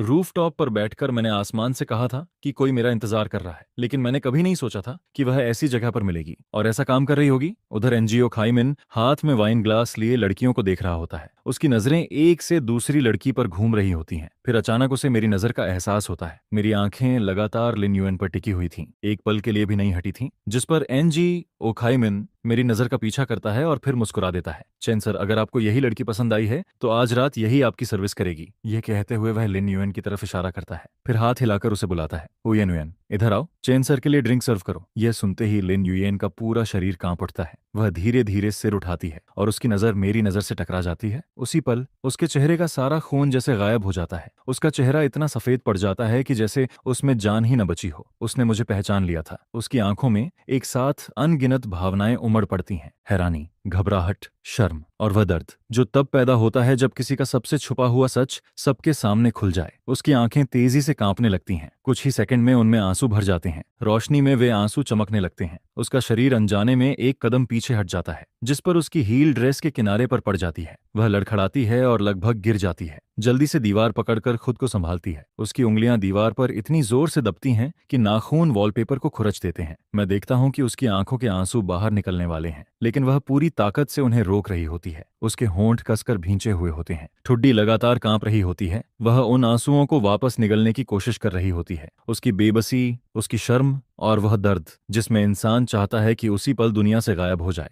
हर एक एहसास मेरे दिल में चाकू की तरह उतर रहा था। मुझे उस पुरानी लिन उयन की याद आने लगती है। वह लड़की जो हमेशा मुस्कुराती रहती थी, वह लड़की जिसकी आंखों में सितारे चमकते थे, वह लड़की जो मेरी प्लेट से सब्जी हटाकर स्वीट एंड सावर पोर्क मेरी तरफ सरका देती थी, वह लड़की जो मुस्कुराकर कहती थी, यह मेरे पापा ने बनाया है, मना मत करना। और अब वह इस हालत में थी। आखिर ऐसा कैसे हो गया? कमरे के बाकी लोग भी माहौल में आई इस अजीब खामोशी को महसूस कर लेते हैं। एनजीओ है, मिन अपना ग्लास नीचे रख देता है। वह पहले मुझे देखता है, फिर लिन यूएन को। उसके चेहरे पर एक रहस्यमयी मुस्कान उभर आती है। दोनों वाइस प्रेसिडेंट्स एक दूसरे को हैरानी से देखते हैं। फीमेल सेक्रेटरी भी उत्सुकता से हमारी तरफ देखने लगती है। कुछ सेकंड के लिए पूरा कमरा जम सा जाता है। मैं अपने अंदर उठ रहे तूफान को दबाने की कोशिश करता हूँ, फिर अपनी नजर लिन उयन से हटा लेता हूँ। इसके बाद सोफा का सहारा लेकर खड़ा हो जाता हूँ। मेरा चेहरा पूरी तरह ठंडा पड़ चुका होता है। आप लोग जारी रखिए, मैं बाहर जाकर थोड़ी फ्रेश एयर लेकर आता हूँ। यह सुनते ही एनजीओ खाइमिन जल्दी से खड़ा हो जाता है। चेन सर, आप। लेकिन मैं उसकी तरफ देखता तक नहीं, सीधे दरवाजे की तरफ बढ़ जाता हूँ। मेरे कदम हल्के से लड़खड़ा रहे होते हैं। जब मैं लिन उयन के पास से गुजरता हूँ, उसका शरीर जोर से कांप उठता है। वह खुद को दीवार से और सटा लेती है, जैसे उसे डर हो कि मैं उसे छू लूंगा। लेकिन मैं रुके बिना दरवाजा खोलकर बाहर निकल जाता हूँ। दरवाजा बंद होते ही कमरे के अंदर की म्यूजिक और हंसी की आवाजें पूरी तरह पीछे छूट जाती हैं। बाहर कॉरिडोर काफी शांत था। दीवारों पर लगी पीली लाइट्स हल्की रोशनी फैला रही थीं। नीचे गहरे रंग का कारपेट बिछा हुआ था। कॉरिडोर के आखिर में एक बड़ी विंडो थी, जिसके बाहर शंघाई पोर्ट का नाइट व्यू दिखाई दे रहा था। हुआंगपू रिवर के उस पार खड़ी ऊंची ऊंची बिल्डिंग्स रोशनी से चमक रही थीं। मैं दीवार से टिक जाता हूँ, जेब से सिगरेट पैक निकालता हूँ, एक सिगरेट होंठों में दबाता हूँ, लेकिन हाथ इतने कांप रहे होते हैं कि लाइटर 3 बार कोशिश करने के बाद जलता है। छोटी सी लौ मेरी उंगलियों के पास थिरकने लगती है। उसकी रोशनी में हाथ की उभरी नसें साफ दिखाई देती हैं। मैं गहरी सांस लेकर सिगरेट का लंबा कश खींचता हूँ। धुआं फेफड़ों में भरता है, गर्म और तीखा, फिर धीरे धीरे बाहर निकलता है। धुएं की परतें कॉरिडोर की रोशनी में फैलने लगती हैं और मेरी नजर धुंधली हो जाती है। मेरे हाथ लगातार कांप रहे होते हैं। क्योंकि उस धुएं के बीच मुझे सिर्फ लिन यूएन का चेहरा दिखाई दे रहा था, वही चेहरा जो अभी कुछ देर पहले मेरे सामने खड़ा था। उसकी आंखें जैसे ही ऊपर उठती हैं, आंसू आंखों में भर आते हैं, लेकिन फिर भी वो उन्हें गिरने नहीं देती है। जिस पर वो पीछे हटते हुए लड़खड़ाने लगती है, जैसे किसी भी पल गिर जाएगी। उसकी उंगलियां अपनी ड्रेस का किनारा इतनी जोर से पकड़ती हैं कि पोर तक सफेद पड़ जाते हैं। शुआन ह्यूएन, यहाँ तक कि ये नाम भी अब वो इस्तेमाल करने की हिम्मत नहीं कर पाती है। जिस पर मैं अपनी आंखें बंद करता हूँ और सिगरेट का धुआं नाक से बाहर निकलता है। मुझे वहां खड़े स्मोकिंग करते देखकर उसके कदम एक पल के लिए रुक जाते हैं। फिर वो धीमी आवाज में प्रेसिडेंट जहां कहकर मुड़ती है और जल्दी जल्दी वहां से जाने लगती है। इसके बाद मैं हाथ बढ़ाकर उसकी कलाई पकड़ लेता हूँ। पतली स्लीव के पार उसकी कलाई मेरी हथेली में आ जाती है। उसकी कलाई की हड्डियां इतनी पतली और ठंडी लगती हैं जैसे बस चमड़ी से ढकी हुई हों। त्वचा के नीचे उसकी नाजुक धड़कन महसूस होती है, जो तेजी से और बेतरतीब तरीके से धड़क रही होती है, जैसे कोई छोटा पक्षी किसी की मुट्ठी में फंसा हो, जिस पर वो अचानक रुक जाती है। उसका पूरा शरीर वहीं जम सा जाता है, जैसे उस पर बिजली गिर गई हो। मैं उसकी कंपी को साफ महसूस कर सकता हूँ, जो कलाई से शुरू होकर बांह, कंधों और फिर पूरे शरीर में फैलती चली जाती है। उसकी हल्की बैंगनी इवनिंग ड्रेस इतनी पतली लगती है जैसे कागज का टुकड़ा हो। हमारे बीच की यह छोटी सी दूरी कुछ भी छिपा नहीं पाती है। वो पीछे मुड़कर नहीं देखती, बल्कि सिर और भी नीचे झुका लेती है। उसकी ठोड़ी लगभग कॉलर बोन को छूने लगती है। उसके कुछ बिखरे हुए बाल गर्दन के पीछे चिपक जाते हैं और कॉरिडोर में चल रही हवा के साथ हल्के हल्के हिलते रहते हैं। तभी आखिरकार उसकी आंखों से एक आंसू गिर जाता है। वो गहरे रंग के कारपेट पर गिरकर एक और गहरा निशान बना देता है। फिर दूसरा आंसू गिरता है, फिर तीसरा। एक के बाद एक आंसू चुपचाप फैलते जाते हैं और कारपेट उन्हें सोख लेता है, लेकिन ऐसा लगता है जैसे वो सीधे मेरे दिल में गिर रहे हों। लिन है यूएन, मैं उसका नाम पुकारता हूँ। मेरी आवाज कांप रही होती है, यहाँ तक कि मैं खुद भी उसे पहचान नहीं पाता हूँ। ये दो शब्द इतने सालों से मेरे गले में अटके हुए थे, अब जब बाहर निकलते हैं तो उनमें जंग और धूल का स्वाद घुला हुआ लगता है, जैसे किसी भूले हुए कोने में दबा खजाना जो 10 साल बाद फिर से मिल गया हो। जिस पर उसका शरीर बुरी तरह कांप उठता है। फिर वो पागलों की तरह सिर हिलाने लगती है, मेरी पकड़ से छूटने की कोशिश करती है। उसकी कलाई मेरी हथेली में मरोड़ खाती है। उसके नाखून खुद की हथेली में धंस जाते हैं, उंगलियों के पोर सफेद पड़ जाते हैं, लेकिन उसकी ताकत बहुत कमजोर होती है। वो चाहकर भी खुद को छुड़ा नहीं पाती है। उसका हर एक प्रयास निराशा से भरा हुआ लगता है। प्रेसिडेंट जहां, आपने गलत इंसान को पहचान लिया है। उसकी आवाज बहुत धीमी होती है, रोने की वजह से गला भर आया होता है, हर शब्द टूटता हुआ सा बाहर निकलता है। मैं लिन उयन नहीं हूँ, मेरा नाम उयन उयन है। जिस पर वो फिर से खुद को छुड़ाने की कोशिश करती है। उसके कंधे सिकुड़ जाते हैं और वो पीछे हटते हटते दीवार तक पहुंच जाती है, जैसे खुद को दीवार में छिपा देना चाहती हो। मैंने गलत इंसान को पहचाना है? मैं कड़वी मुस्कान के साथ हंसता हूँ। होंठ ऊपर उठते हैं, लेकिन आंखों में जलन होने लगती है। लिन यूएन, अगर तुम राख बनकर भी मेरे सामने आओगी तब भी मैं तुम्हें पहचान लूंगा। जिस पर मैं धीरे धीरे आगे बोलता हूँ। 12वीं क्लास के उस डाइनिंग हॉल का कोना याद है? तुमने मेरी प्लेट से सब्जी का एक टुकड़ा उठा लिया था, फिर मुझे 2 स्वीट एंड्स और रिब्स और एक ब्रेस्ट पोक का पीस दिया था। तुमने कहा था कि ये कंपेंसेशन है और मुझे नाराज नहीं होना चाहिए। क्या तुम ये सब भूल गई हो? मैं एक एक शब्द बोलता हूँ, हर शब्द जैसे हड्डियों के बीच से निकालकर बाहर लाया गया हो। उनमें 10 साल से ज्यादा समय का भार भरा हुआ होता है। जिस पर उसका शरीर और भी जोर से कांपने लगता है, जैसे उसके सीने के अंदर कुछ टूट गया हो। एक पल में उसकी सारी एक्टिंग, उसकी सारी मजबूती और सारी सहनशीलता बिखर जाती है। फिर वो खुद को रोक नहीं पाती। उसकी आंखों से आंसू बांध टूटने की तरह बह निकलते हैं। वो वहीं नीचे बैठ जाती है, दोनों हाथों से चेहरा ढक लेती है और बुरी तरह रोने लगती है। यह वह रोना नहीं होता जिसमें इंसान जोर जोर से चीखता है। यह वह रोना होता है जिसे बहुत लंबे समय तक दबाकर रखा गया हो, इतना लंबा कि अब उसे रोकना नामुमकिन हो गया हो। उसकी हर सिसकी हथेलियों से दब जाती है और भारी टूटी हुई आवाज में बदल जाती है। उसकी आवाज बीच बीच में टूटती रहती है, जैसे वो डर रही हो कि कोई उसे सुन न ले। कॉरिडोर में लोग आते जाते रहते हैं। कुछ वेटर्स ट्रे लेकर गुजरते हैं, उनके कदम धीमे पड़ जाते हैं, लेकिन कोई पास आने की हिम्मत नहीं करता है। कुछ गेस्ट्स दूसरे प्राइवेट रूम्स से बाहर निकलते हैं। कोई नशे में अपनी पार्टनर को पकड़े हुए खड़ा रहता है, कोई उत्सुकता से हमारी तरफ देखता है, कोई फुसफुसाकर बातें करता है, कोई फोन निकाल लेता है, और कुछ लोगों को उनके साथ ही वहां से खींच कर ले जाते हैं। लेकिन मैं किसी की परवाह नहीं करता,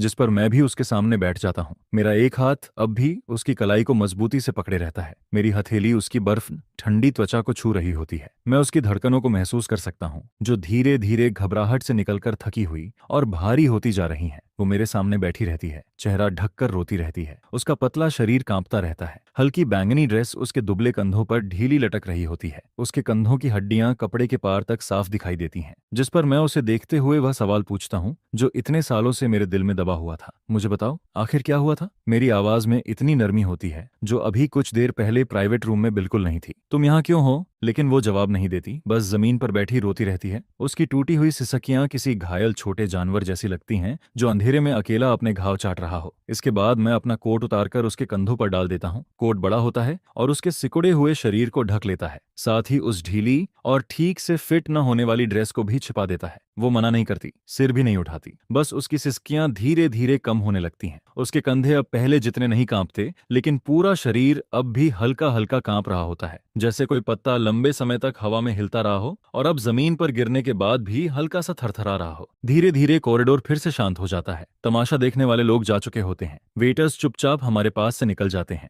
दीवारों पर लगी पीली रोशनी अब भी वैसे ही चमक रही होती है और हमारी परछाइयों को जमीन पर फैला रही होती है। मैं उसके सामने बैठा रहता हूँ। मेरा हाथ अब भी उसकी कलाई पर टिका होता है। पकड़ मजबूत नहीं होती। मेरा अंगूठा बस उसकी कलाई के अंदर वाले हिस्से को हल्के से छू रहा होता है, जहां उसकी धड़कन लगातार चल रही होती है। बहुत देर बाद आखिरकार वो अपने चेहरे से हाथ हटाती है।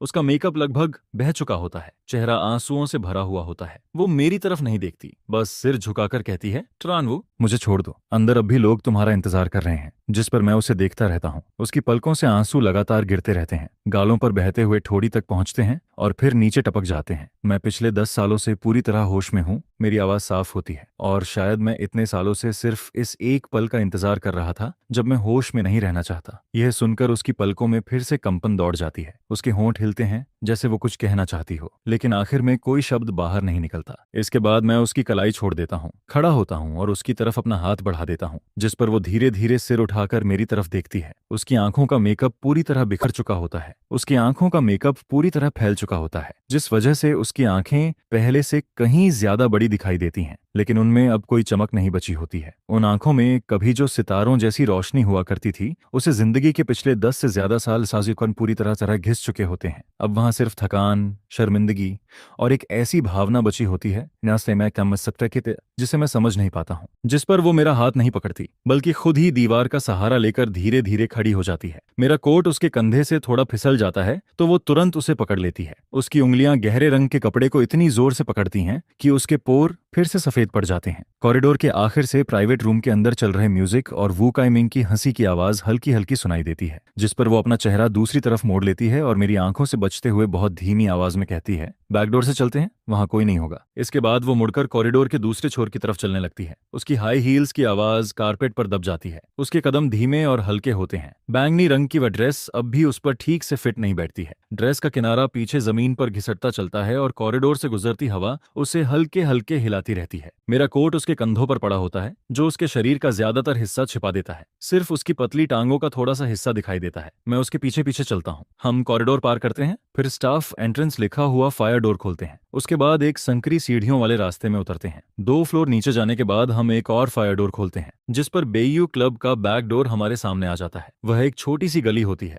यहाँ न तो लाल रंग की नियॉन लाइट्स होती हैं और न ही अंदर वाली चकाचौंध और शोरगुल। ऊपर कपड़े सुखाने की रस्सियां और एसी के आउटडोर यूनिट्स लगे होते हैं। दीवारों पर छोटे छोटे एडवर्टाइजमेंट्स चिपके होते हैं जो एक दूसरे के ऊपर चढ़े हुए दिखाई देते हैं। बारिश का पानी उन पर लिखे शब्दों को लगभग मिटा चुका होता है। दीवार के पास गार्बेज बंस करीने से रखे होते हैं, जिनसे हल्की खट्टी सी बदबू आ रही होती है। गली के मुहाने से स्ट्रीट लाइट की कमजोर रोशनी अंदर तक पहुंच रही होती है। ठंडी हवा लगातार बह रही होती है, जिस पर लिन उयेन गली के बीचों बीच खड़ी हो जाती है। उसकी पीठ मेरी तरफ होती है। वो अपने कंधों पर पड़े कोट को थोड़ा और कसकर पकड़ती है और फिर बोलना शुरू करती है। गली में बहुत शांति होती है। बेयू क्लब का म्यूजिक अब दूर कहीं दबा हुआ सुनाई देता है। मोटी दीवारों के पार से सिर्फ बेस की धीमी कंपन ही बची रहती है, जैसे जमीन के नीचे से कोई धड़कन आ रही हो। ऊपर लगे एसी यूनिट्स लगातार आवाज कर रहे होते हैं। पानी की बूंदें गिरकर सीमेंट के फर्श से टकराती रहती हैं। लिन यूएन काफी देर तक मेरी तरफ पीठ करके खड़ी रहती है। कोट उसके लिए बहुत बड़ा होता है। वो उस पर किसी ढीले क्लॉक की तरह लटक रहा होता है। उसकी उंगलियां कॉलर को कसकर पकड़े रहती हैं। उसके पोर सफेद पड़ चुके होते हैं। उसके कंधे हल्के से सिकुड़े हुए होते हैं और कोट के पार भी उसकी रीढ़ की हड्डी की रेखाएं साफ दिखाई देती हैं, इतनी साफ कि उन्हें देखकर दिल दुखने लगता है। मैं उससे कुछ दूरी पर खड़ा रहता हूँ, न उसके करीब जाता हूँ और न ही उसे जल्दी बोलने के लिए कहता हूँ। गली के मुहाने से आती हवा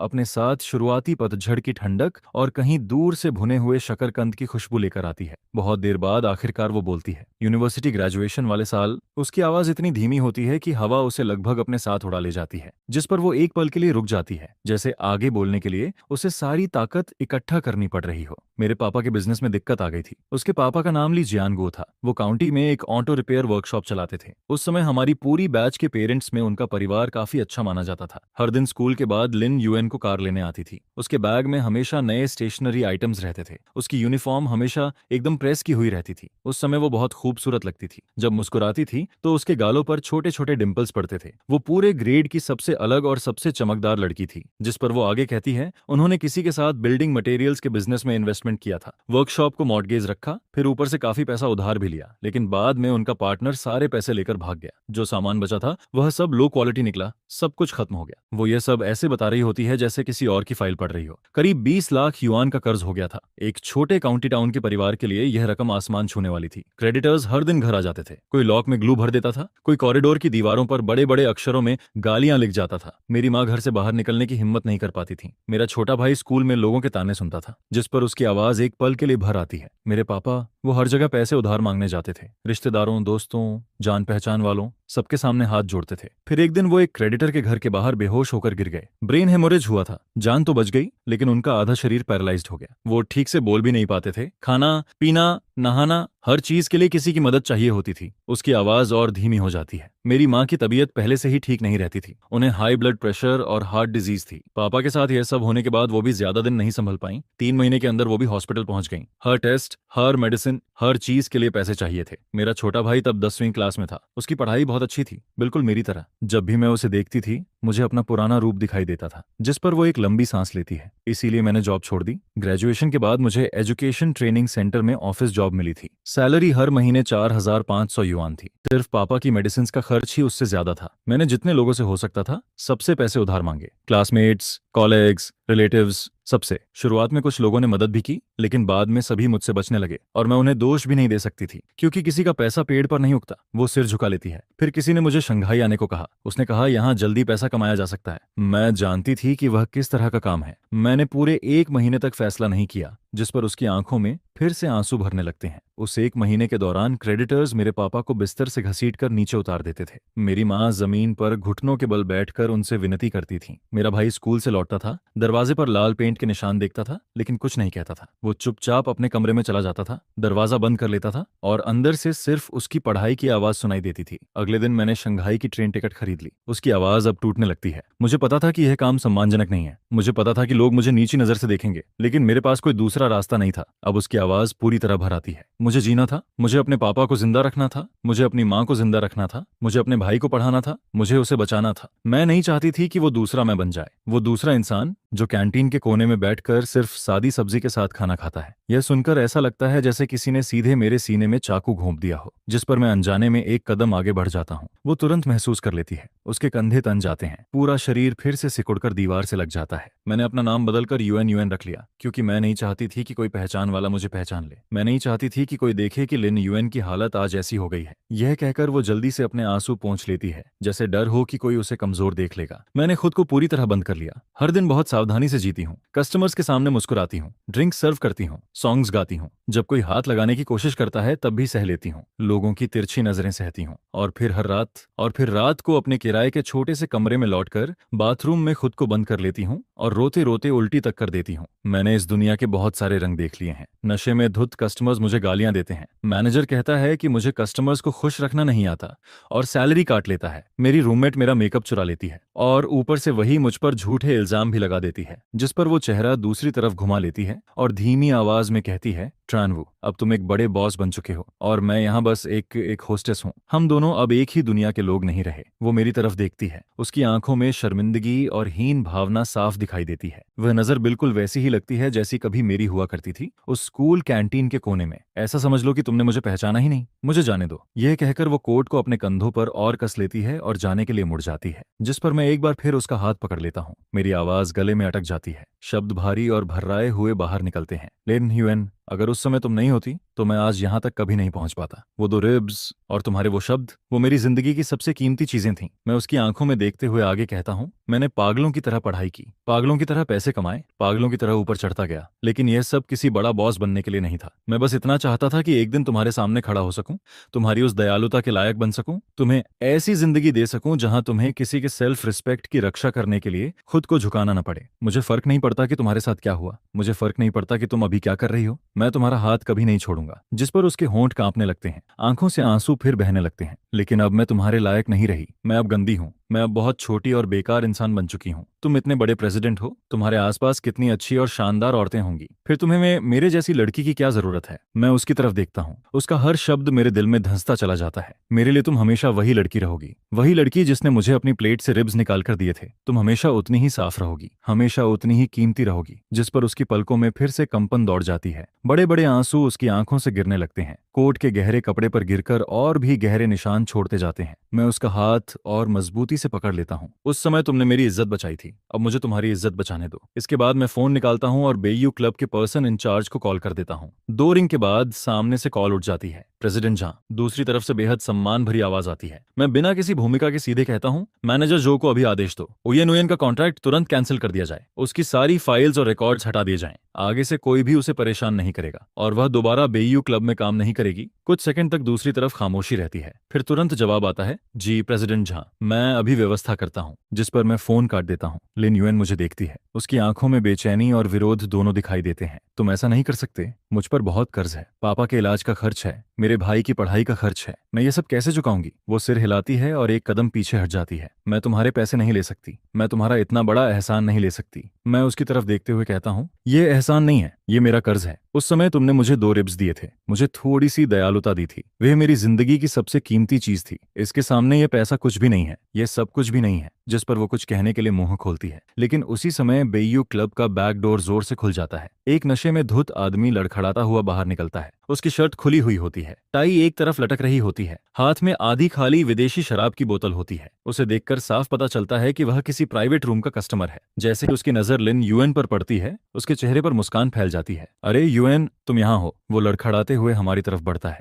मुंह से शराब की तेज बदबू आ रही होती है। अभी अंदर मैंने तुम्हें देखा था, भाग क्यों रही हो? आओ आओ, मेरे साथ एक ड्रिंक पी लो। यह कहकर वो लिन उयन का हाथ पकड़ने के लिए आगे बढ़ता है, जिस पर लिन उयन घबराकर पीछे हट जाती है। उसका कंधा सीधे दीवार से टकराता है, लेकिन अगले ही पल मेरा पंच सीधे उस आदमी के चेहरे पर पड़ता है। उसका सिर झटके से एक तरफ घूम जाता है, पूरा शरीर किसी टूटी हुई पपेट की तरह पीछे उड़ जाता है। वो 2 कदम लड़खड़ाता है और पीछे दीवार से टकरा जाता है। उसके सिर के पीछे से जोरदार आवाज आती है, हाथ की बोतल उड़कर दूर जा गिरती है और सीमेंट के फर्श पर टूटकर बिखर जाती है। एम्बर रंग की शराब और ग्लास के टुकड़े हर तरफ फैल जाते हैं, जिस पर वो आदमी दर्द से चीखता हुआ दीवार के सहारे नीचे बैठ जाता है। मैं उसकी तरफ एक बार भी नहीं देखता, सीधे मुड़कर लिन उयन को देखता हूँ। वो दीवार से लगी खड़ी होती है, दोनों हाथों से अपना मुंह ढके हुए, आंखें हैरानी से पूरी खुली हुई।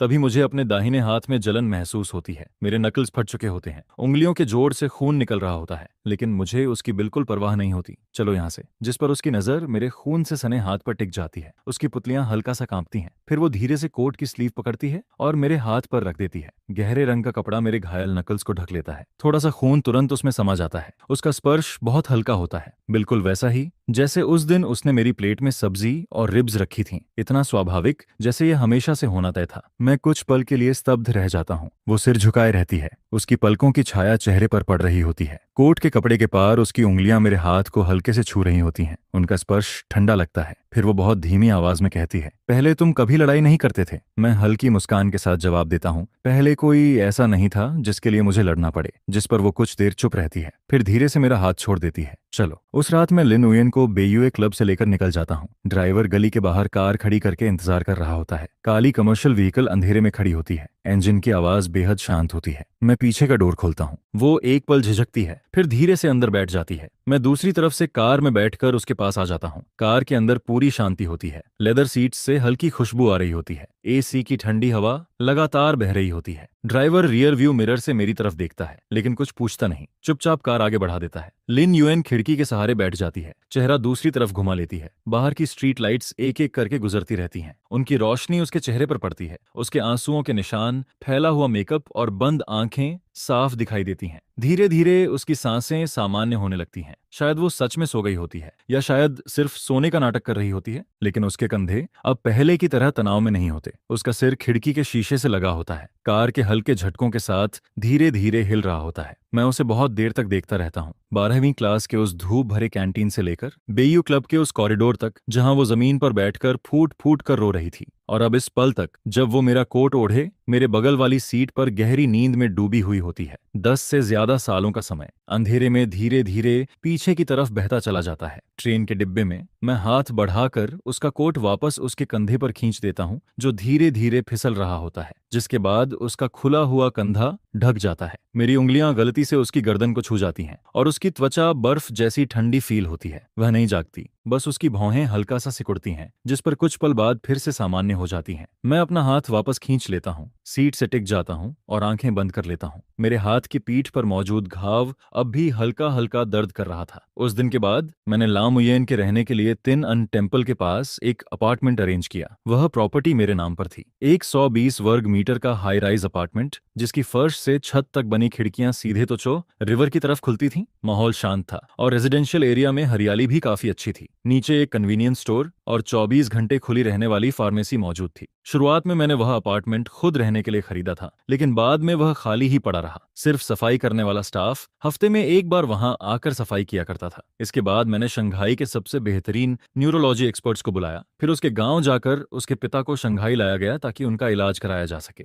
हुआशान हॉस्पिटल में उनके लिए वार्ड अरेंज किया गया, प्रोफेशनल केयर गिवर रखा गया और रिहैबिलिटेशन प्लान दोबारा तैयार किया गया। उसकी मां की सारी दवाइयों को इम्पोर्टेड मेडिसिन से बदल दिया गया। नियमित हेल्थ चेकअप शुरू करवाए गए और एक कार्डियोलॉजी एक्सपर्ट उनकी हालत पर लगातार नजर रखने लगा। वहीं उसके छोटे भाई की एकेडमिक फाइल भी शंघाई के एक टॉप हाई स्कूल में ट्रांसफर करवा दी गई। लड़का हॉस्टल में रहता था और वीकेंड पर अपनी बहन से मिलने आ सकता था। जहां तक उसके परिवार के कर्ज की बात थी, वह भी मैंने लोगों को लगाकर पूरी तरह सुलझवा दिया। 20 लाख युआन मूल रकम, ब्याज और जुर्माने समेत कुल 24,60,000 युआन बनते थे। जब फाइनेंस डिपार्टमेंट के कर्मचारी ने फोन करके मुझसे रकम की पुष्टि की तो मैंने सिर्फ एक शब्द कहा, चुका दो, जिसके बाद कॉल काट दिया। मैंने वह सब कुछ किया जो मेरे बस में था। मैं सिर्फ इतना चाहता था कि वह अपने पुराने दुखों से निकलकर नई जिंदगी शुरू कर सके। लेकिन लाम हुएन हमेशा मुझसे दूरी बनाकर रखती थी। वह उसी अपार्टमेंट में रहती थी जो मैंने उसके लिए अरेंज किया था और लगभग कभी बाहर नहीं निकलती थी। जब भी मैं उससे मिलने जाता, वह बेहद शिष्टता से पेश आती, चाय बनाती, पानी डालती और फिर सोफा के दूसरे छोर पर बैठ जाती। दोनों हाथ घुटनों पर करीने से रखे होते, जैसे कोई अनजान मेहमान घर आया हो। उसके व्यवहार में एक दूरी थी और वह दूरी जानबूझकर बनाए रखी जाती थी। अब उसमें वह सहजता और नरमी नहीं दिखती थी जो सालों पहले कैफेटेरिया में दिखाई देती थी। फिर भी मैं हर दिन वहां जाता था, उसके पसंदीदा खाने लेकर, sweet and sour ribs, breast pork और सीजनल वेजिटेबल्स। कभी गर्मा गर्म खाना रेस्टोरेंट से पैक करवा कर लाता तो कभी घर की मेड से बनवा कर लेकर आता। पहली बार जब खाना लाया तो वह काफी देर तक स्वीट एंड सॉर रिब्स को देखती रही, जिसके बाद सिर झुकाकर धीरे से धन्यवाद कहा। उसकी आवाज बहुत धीमी थी। फिर उसने चॉपस्टिक्स से एक टुकड़ा उठाकर मुंह में रखा, बहुत धीरे धीरे चबाया और फिर चॉपस्टिक्स नीचे रखकर बोली कि उसका पेट भर गया है। मैं उसे देखता रहा लेकिन कुछ नहीं पूछा। मैं जानता था कि उसके दिल की गांठ इतनी आसानी से नहीं खुल सकती।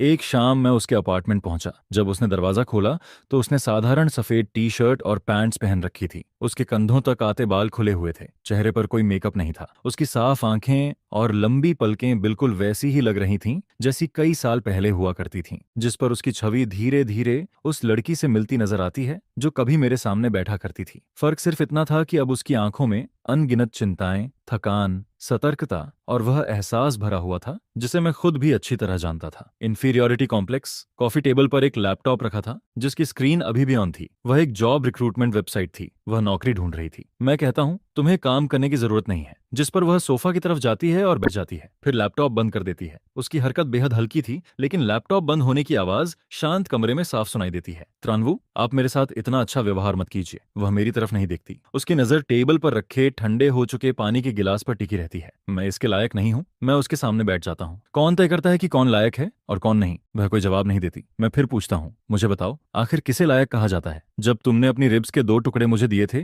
तब क्या तुमने सोचा था कि मैं उसके लायक हूँ या नहीं? जब इतने लोगों के सामने तुमने मेरे लिए मांस परोसा था, तब क्या तुमने कभी सोचा था कि मैं उसके लायक हूँ या नहीं? जिस पर उसकी पलकें हल्के से कांपती हैं। वह बात अलग थी। अलग कैसे थी? वह कुछ देर चुप रहती है। तब मैं लायक थी, और अब भी तुम लायक हो। आखिरकार वह सिर उठाकर मेरी तरफ देखती है। उसकी आंखें लाल हो चुकी थीं, लेकिन आंसू अभी तक नहीं गिरे थे। त्रानवु, हमारे बीच अब कोई संभावना नहीं बची है। जो कुछ सालों पहले हुआ था उसे भूल जाइए। किसी अच्छी और साफ सुथरी लड़की को ढूंढिए, ऐसी लड़की जो आपकी मौजूदा पहचान और हैसियत के लायक हो। उसके दोनों हाथ घुटनों पर रखे थे। उंगलियां इतनी कसकर आपस में फंसी हुई थीं कि जोड़ सफेद पड़ चुके थे। मेरे जैसी इंसान आपके प्यार के लायक नहीं है। मैं आपके साथ खड़े होने के भी लायक नहीं हूँ। उसका हर शब्द मेरे दिल में सुई की तरह चुभ रहा था। जिस पर मैं खड़ा होता हूँ, कॉफी टेबल के चारों तरफ घूमकर उसके सामने घुटनों के बल बैठ जाता हूँ, ताकि हमारी नजरें एक बराबर हो जाएं। वह हिलती तक नहीं, सिर्फ उसकी पलकें बुरी तरह कांप रही थीं और उसके होंठ एक सीधी रेखा में भींचे हुए थे। बस करो, मैं 10 साल से भी ज्यादा समय से तुमसे प्यार करता हूँ। उस 12वीं क्लास वाले साल से। यह कोई सिंपथी नहीं है, न ही पुरानी यादों की वजह से, न उन 2 रिब्स की वजह से,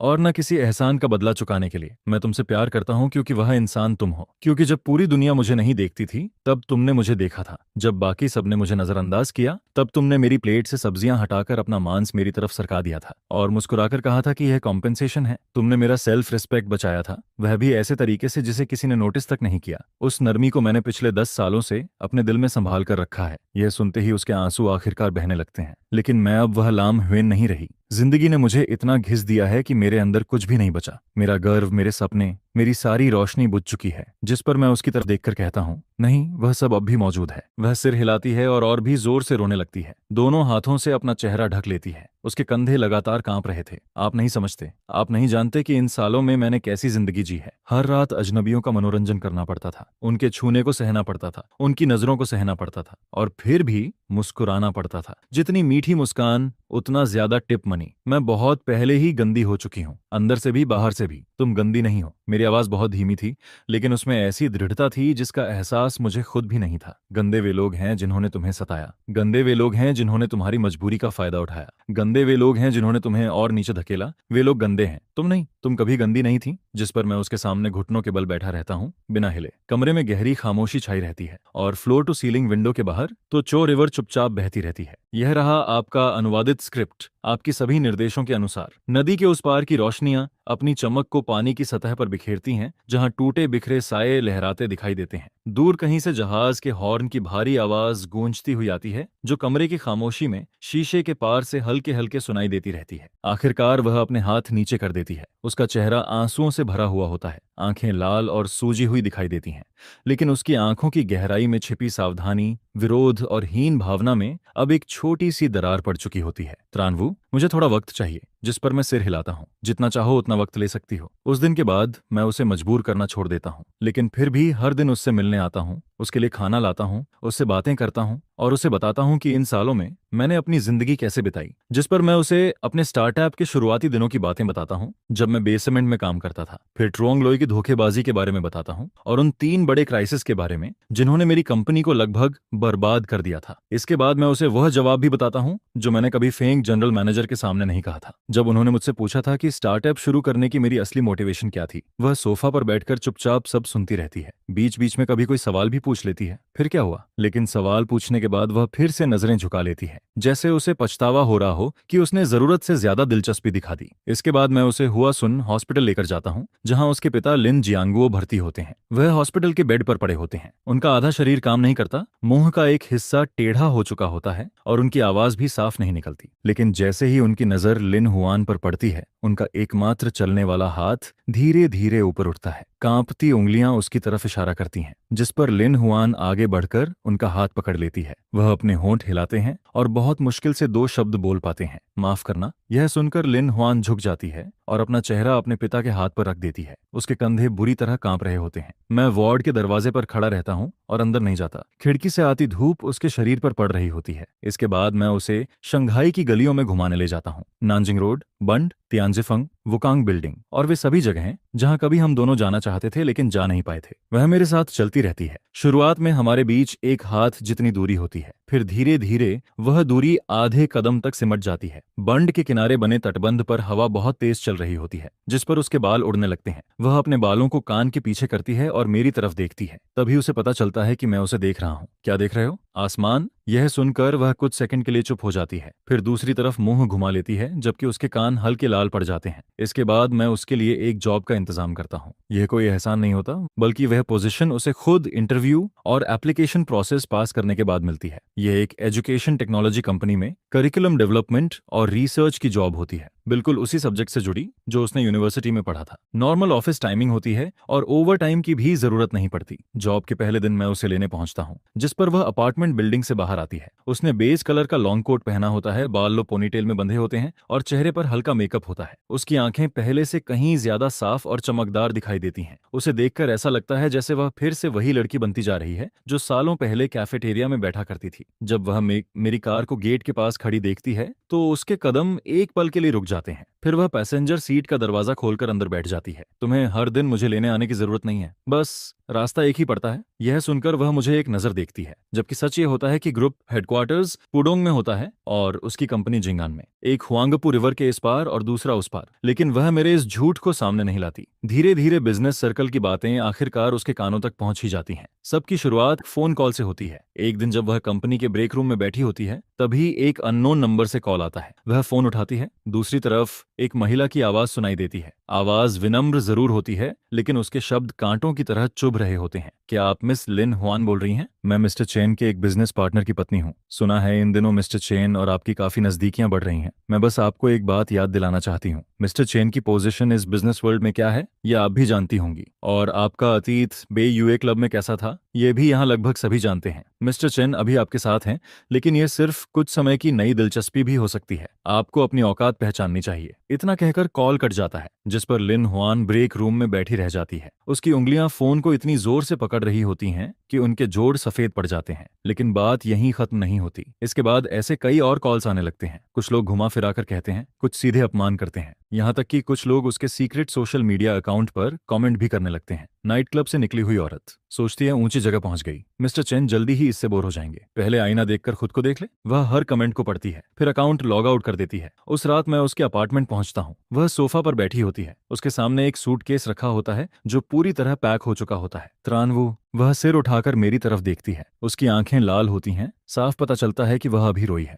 मैं जा रही हूँ। ऐसा समझो कि हम कभी मिले ही नहीं। मैं तुम्हारे लिए बोझ नहीं बनना चाहती। मैं नहीं चाहती कि मेरी वजह से तुम्हें बदनामी झेलनी पड़े, और मैं तुम्हारी रेपुटेशन बर्बाद नहीं करना चाहती। इतना कहकर वह उठती है और सूटकेस का हैंडल पकड़ लेती है। लेकिन तभी मैं तेजी से आगे बढ़ता हूँ और उसे अपनी बाहों में खींच लेता हूँ, जिस पर वह छूटने की कोशिश करती है। सूटकेस का हैंडल उसके हाथ से छूट जाता है और सूटकेस फर्श पर गिर पड़ता है। वह दोनों हाथों से मुझे धक्का देती है, लेकिन मैं नहीं हटता। धीरे धीरे उसकी मुट्ठियां ढीली पड़ने लगती हैं और फिर वह मेरे शर्ट के किनारे को कसकर पकड़ लेती है। मैं उसके कान के पास झुककर धीरे से कहता हूँ, रेपुटेशन से क्या फर्क पड़ता है, करियर से क्या फर्क पड़ता है। अगर तुम नहीं हो तो पूरी दुनिया मिलने का भी कोई मतलब नहीं है। जब मैं अपनी जिंदगी के सबसे बुरे दौर में था, तब तुमने मुझे कभी नहीं छोड़ा। तो आज अगर दुनिया कुछ भी कहे, मैं भी तुम्हें कभी नहीं छोड़ूंगा। और ये मत सोचना कि मैं तुम्हारे साथ सिर्फ कुछ समय के लिए हूँ। मैं तुम्हें पिछले 10 सालों से चाहता हूँ। ये कोई मोमेंट्री फीलिंग नहीं है। ये वह प्यार है जो मेरी हड्डियों तक में बस चुका है। यह सुनकर आखिरकार वह मेरे सीने में मुंह छिपाकर जोर जोर से रो पड़ती है। अब वह अपने आंसुओं को छुपाने की कोशिश नहीं करती, न ही आवाज दबाती है। सालों से जमा सारे दुख, डर, हीन भावना और दर्द उस रोने में बाहर निकलने लगते हैं, जिस पर वह बिल्कुल एक बच्चे की तरह रोती रहती है। और उसी पल उसकी सारी असुरक्षाएं, सारे डर और सारी दीवारें टूटने लगती हैं। हम दोनों अपार्टमेंट के एंट्रेंस पर एक दूसरे को पकड़े खड़े रहते हैं। बाहर फ्लोर टू सीलिंग विंडो के पार सुजो रिवर शांति से बह रही होती है। काफी देर बाद उसका रोना धीरे धीरे शांत होने लगता है। फिर सिर्फ हल्की सिसकियां सुनाई देती हैं और आखिरकार वह भी बंद हो जाती हैं। लेकिन वह अभी भी मेरे सीने से लगी रहती है। त्रानवू, तुम्हें एक दिन पछतावा होगा। जिस पर मैं हल्का सा मुस्कुराता हूँ। मुझे तो पिछले 10 सालों से पछतावा है। पछतावा इस बात का कि उस समय तुम्हारे हाथ से दी गई एक और हरी सब्जी नहीं खाई थी। यह सुनकर वह कुछ पल चुप रहती है, फिर बहुत हल्के से, बहुत धीरे से मेरे सीने से लगी हुई एक आवाज निकालती है। वह आवाज किसी हल्की हंसी जैसी होती है, बहुत हल्की, लेकिन 10 सालों में पहली बार मैं उसे हंसते हुए सुनता हूँ। और आखिरकार लिन हुआन अपने दिल की गांठों और हीन भावना को छोड़ना शुरू कर देती है। एक ही बार में नहीं, बल्कि धीरे धीरे, थोड़ा थोड़ा करके। जैसे पूरी सर्दी में जमी हुई नदी की बर्फ बसंत आने पर धीरे धीरे किनारों से पिघलना शुरू करती है, वैसे ही वह भी अपने अंदर की दीवारों को थोड़ा थोड़ा छोड़ने लगती है। सबसे पहले वह अपना गहरा मेकअप करना बंद करने लगती है, जिस पर उसकी आई लाइनर की मोटी लाइनें धीरे धीरे हल्की होने लगती हैं। फिर एक दिन मैं उसे ऑफिस से लेने पहुंचता हूँ। वह ऑफिस बिल्डिंग से बाहर निकलती है और इस बार उसके चेहरे पर किसी तरह का मेकअप नहीं होता। उसका साफ सुथरा नेचुरल फेस बिल्कुल वैसा ही दिखाई देता है जैसा सालों पहले कैफेटेरिया में बैठी उस लड़की का हुआ करता था। बस आंखों के कोनों पर कुछ हल्की झुर्रियां दिखाई देती हैं, जो उन अनगिनत रातों की निशानी होती हैं जब उसने बहुत ज्यादा आंसू बहाए थे। वह देखती है कि मैं लगातार उसे देख रहा हूँ, जिस पर वह आदत से मजबूर होकर सिर झुका लेती है और हल्के से अपने चेहरे को छूती है। आज मैं देर से उठी थी, इसलिए अच्छे से तैयार नहीं हो पाई, मैं मुस्कुराकर कहता हूँ, लेकिन तुम आज बहुत खूबसूरत लग रही हो। यह सुनकर वह कुछ पल के लिए चुप रह जाती है, फिर उसके होंठों पर हल्की मुस्कान आ जाती है। उसके गालों पर फिर से वह छोटा सा डिंपल दिखाई देता है। उस मुस्कान का इंतजार मैंने 10 साल से भी ज्यादा समय तक किया था। इसके बाद वह मेरे लिए खाना बनाना शुरू कर देती है। पहली बार यह एक वीकेंड की शाम को होता है। उस दिन मैं रात 8 बजे तक कंपनी में ओवर टाइम कर रहा होता हूँ। तभी फोन वाइब्रेट करता है। उसका मैसेज आता है, आज रात आओगे क्या, मैंने खाना बनाया है। इन 4 शब्दों को देखकर मैं काफी देर तक स्क्रीन को देखता रह जाता हूँ, जिस पर मैं उसी वक्त एक बिजनेस डिनर कैंसिल कर देता हूँ और सीधा उसकी अपार्टमेंट बिल्डिंग की तरफ निकल पड़ता हूँ। दरवाजा खोलते ही खाने की खुशबू पूरे चेहरे से टकराती है। Sweet and sour ribs, stir fry vegetables और सीवीड एक सूप डाइनिंग टेबल पर सजे होते हैं। साथ में 2 कटोरियां और 2 जोड़ी चॉपस्टिक्स भी रखी होती हैं। वह किचन के दरवाजे पर खड़ी होती है। एप्रन अभी तक पहना हुआ होता है और हाथ में ताजी बनी हुई सब्जियों की प्लेट होती है। मुझे देखते ही उसकी आंखों में हल्की सी हलचल होती है। वह प्लेट टेबल पर रख देती है। पता नहीं तुम्हें पसंद आएगा या नहीं, काफी समय बाद खाना बनाया है। जिस पर मैं बैठ जाता हूँ और स्वीट एंड सॉर रिब का एक पीस उठाकर खाता हूँ। सॉस का स्वाद गहरा होता है। मीट इतना सॉफ्ट होता है कि मुंह में जाते ही घुलने लगता है। स्वाद वैसा नहीं होता जैसा स्कूल कैफेटेरिया में था, लेकिन फिर भी उसमें कुछ ऐसा होता है जो उतना ही अच्छा लगता है। वह मेरे सामने बैठती है और फिर बहुत नेचुरल तरीके से मेरी कटोरी में एक हरी सब्जी रख देती है। वही आदत, वही अंदाज, बिल्कुल वैसे ही जैसे 10 साल पहले किया करती थी। पहले सब्जी खाओ, जिस पर उसके होंठों पर हल्की मुस्कान आ जाती है। डिंपल फिर से दिखाई देता है। यह तुम्हारे लिए कंपेंसेशन है। मैं सिर झुकाकर कटोरी में रखी उस सब्जी को देखता हूँ और अचानक मेरी आंखें हल्की नम होने लगती हैं। इतने सालों बाद आखिरकार मुझे फिर से वही एहसास मिल रहा होता है, लेकिन मैं जानता हूं कि उसके दिल में अभी भी एक गांठ बाकी है। बे यूए क्लब के दिन, उसकी हीन भावना और हमारे बीच की दूरी, यह सब अभी पूरी तरह खत्म नहीं हुआ होता। एक रात मैं ग्रुप से ओवर टाइम करके लौटता हूँ। रास्ते में उसके अपार्टमेंट पर रुक जाता हूँ। दरवाजा खोलकर अंदर जाता हूँ तो लिविंग रूम की लाइट्स बंद होती हैं। बस बेडरूम के दरवाजे की दरार से हल्की रोशनी बाहर आ रही होती है। मैं धीरे धीरे वहां पहुंचता हूँ और दरवाजा हल्का सा खोलता हूँ। वह फर्श पर बैठी होती है, पीठ बेड से लगी होती है और उसकी गोद में लैपटॉप रखा होता है। स्क्रीन की रोशनी उसके चेहरे पर पड़ रही होती है, जिससे उसकी लाल आंखें साफ दिखाई देती हैं। स्क्रीन पर एक फोरम पोस्ट खुली होती है। उसका टाइटल बेहद भद्दा होता है। सुना है उस फेमस टेक्नोलॉजी ग्रुप के प्रेसिडेंट की गर्लफ्रेंड पहले ये जनरल मैनेजर की वाइन कंपेनियन हुआ करती थी। नीचे हजारों कमेंट्स भरे पड़े होते हैं। ऐसी औरत से रिश्ता जोड़ने में शर्म नहीं आती? कुछ महीनों बाद छोड़ देगा। बेयू क्लब से निकली है, बाकी समझदार खुद समझ जाएं। त्रानवू कौन है और ये कौन है, ये उसके लायक कैसे हो सकती है? वह एक एक कमेंट पढ़ती रहती है, पेज बंद नहीं करती, रोती भी नहीं, बस चुपचाप बैठी रहती है, जैसे वह उसी अंजाम की पुष्टि कर रही हो जिसकी उम्मीद उसे पहले से थी। मैं उसके पास बैठ जाता हूँ और लैपटॉप बंद कर देता हूँ। स्क्रीन की रोशनी गायब हो जाती है। कमरे में सिर्फ बेडसाइड लैंप की पीली रोशनी बचती है। वह बहुत देर तक चुप रहती है, फिर धीरे से बोलती है, त्रानवू, जो कुछ भी वो लोग कह रहे हैं वह सच है। मैं सच में बेयू क्लब में काम कर चुकी हूँ। मैंने सच में शराब सर्व की है। लोगों ने मुझे उसी नजर से देखा है। कई बार मेरा अपमान भी हुआ है। उसकी उंगलियां आपस में कसकर जुड़ी हुई होती हैं। तुम्हें मुझसे बेहतर कोई मिल सकता है, कोई ऐसा इंसान जो साफ हो, जिसे जिंदगी ने कभी दागदार न किया हो। जिस पर मैं कोई जवाब नहीं देता। मैं उठता हूँ और ड्रॉर से एक पुरानी फोटो निकाल कर लाता हूँ। वह हाई स्कूल ग्रेजुएशन फोटो की कॉपी होती है। फोटो काफी पुरानी और धुंधली हो चुकी होती है। उस तस्वीर में लिन हुआन दूसरी लाइन में खड़ी होती है, नीले सफेद यूनिफॉर्म में, चेहरे पर वही मासूम मुस्कान और गालों पर हल्का डिंपल। उसकी आंखें चमक रही होती हैं, लेकिन तस्वीर पर कई घिसे हुए निशान भी दिखाई देते हैं, क्योंकि उसे अनगिनत बार निकाला और देखा गया था। मैं वह फोटो उसके हाथ में रख देता हूँ। इस तस्वीर को मैं पिछले 10 सालों से देखता आ रहा हूँ। वह सिर झुकाकर तस्वीर को देखने लगती है, जिस पर मैं धीरे से आगे कहता हूँ, जब मैं टूटने वाला होता था तब यही तस्वीर मुझे संभालती थी। जब मैं उस अंधेरे बेसमेंट में संघर्ष कर रहा था, जब ट्रोंगलो ने मुझे धोखा दिया था, जब मेरी कंपनी 3 बार लगभग बर्बाद हो चुकी थी। हर बार मैं यही तस्वीर देखता था और खुद से कहता था कि मैं हार नहीं सकता, क्योंकि कोई मेरा इंतजार कर रहा है, क्योंकि कोई मुझे रोशनी दिखाकर गया है और मैं अभी उसका एहसान नहीं चुका पाया हूँ। मैं उसके सामने बैठ जाता हूँ ताकि हमारी नजरें बराबर हों। लिनहुआन, मैंने सिर्फ उस मासूम स्कूल गर्ल से प्यार नहीं किया था, मैंने उस इंसान से प्यार किया है जो दूसरों की इज्जत बचाने के लिए अपनी प्लेट से मीट हटाकर सब्जी खाती थी, जो हमेशा दूसरों के सेल्फ रिस्पेक्ट की परवाह करती थी, जो अंदर से इतनी जेंटल थी कि उसकी काइंडनेस उसकी हड्डियों तक में बसी हुई थी, और उस काइंडनेस का तुम्हारे पास्ट से कोई लेना देना नहीं है। यह सुनकर वह तस्वीर को सीने से लगा लेती है। आंसू एक एक करके तस्वीर पर गिरने लगते हैं, जिस पर तस्वीर में मौजूद 17 साल की उस लड़की की मुस्कान धुंधली होने लगती है। मैं धीरे से उसके आंसू पोंछता हूँ और उसके भीगे हुए गालों पर अपना हाथ रख देता हूँ। बेयू, क्लब के वो साल तुम्हारी शर्म नहीं है, वो इस बात का सबूत है कि तुमने अपने परिवार के लिए कितनी मेहनत की। वह तुम्हारी मजबूती है, तुम्हारा अपमान नहीं। अगर कोई इस रिश्ते के लायक नहीं है तो वह मैं हूँ। तुमने मेरी जिंदगी में रोशनी लाई थी और मुझे तुम्हारे सामने खड़े होने लायक बनने में 10 साल लग गए। जिस पर वह मेरा हाथ पकड़ लेती है, उसकी उंगलियां ठंडी होती हैं और हल्का कांप रही होती हैं। त्रानवु, धन्यवाद। धन्यवाद कि तुमने मुझे छोड़ा नहीं, धन्यवाद कि तुमने मेरे जैसे इंसान से प्यार किया। मैं उसकी उंगलियों को और कसकर पकड़ लेता हूँ। हमारी उंगलियां एक दूसरे में उलझ जाती हैं। थैंक यू कहने की जरूरत नहीं है, यह सब तो वह कर्ज है जो मैं तुम्हारा चुका रहा हूँ। यह सुनकर वह कुछ पल के लिए मुझे देखती रह जाती है, फिर आंसुओं के बीच हंस पड़ती है। उसकी पलकों पर अभी भी आंसू चमक रहे होते हैं, लेकिन गालों पर डिंपल फिर से लौट आता है। बेडसाइड लैंप की रोशनी उसके चेहरे पर पड़ रही होती है और धीरे धीरे उसका चेहरा उस पुरानी फोटो में मौजूद 17 साल की लड़की से मिलने लगता है। उसी पल मुझे महसूस होता है कि उसके दिल की आखिरी गांठ भी अब खुलने लगी है।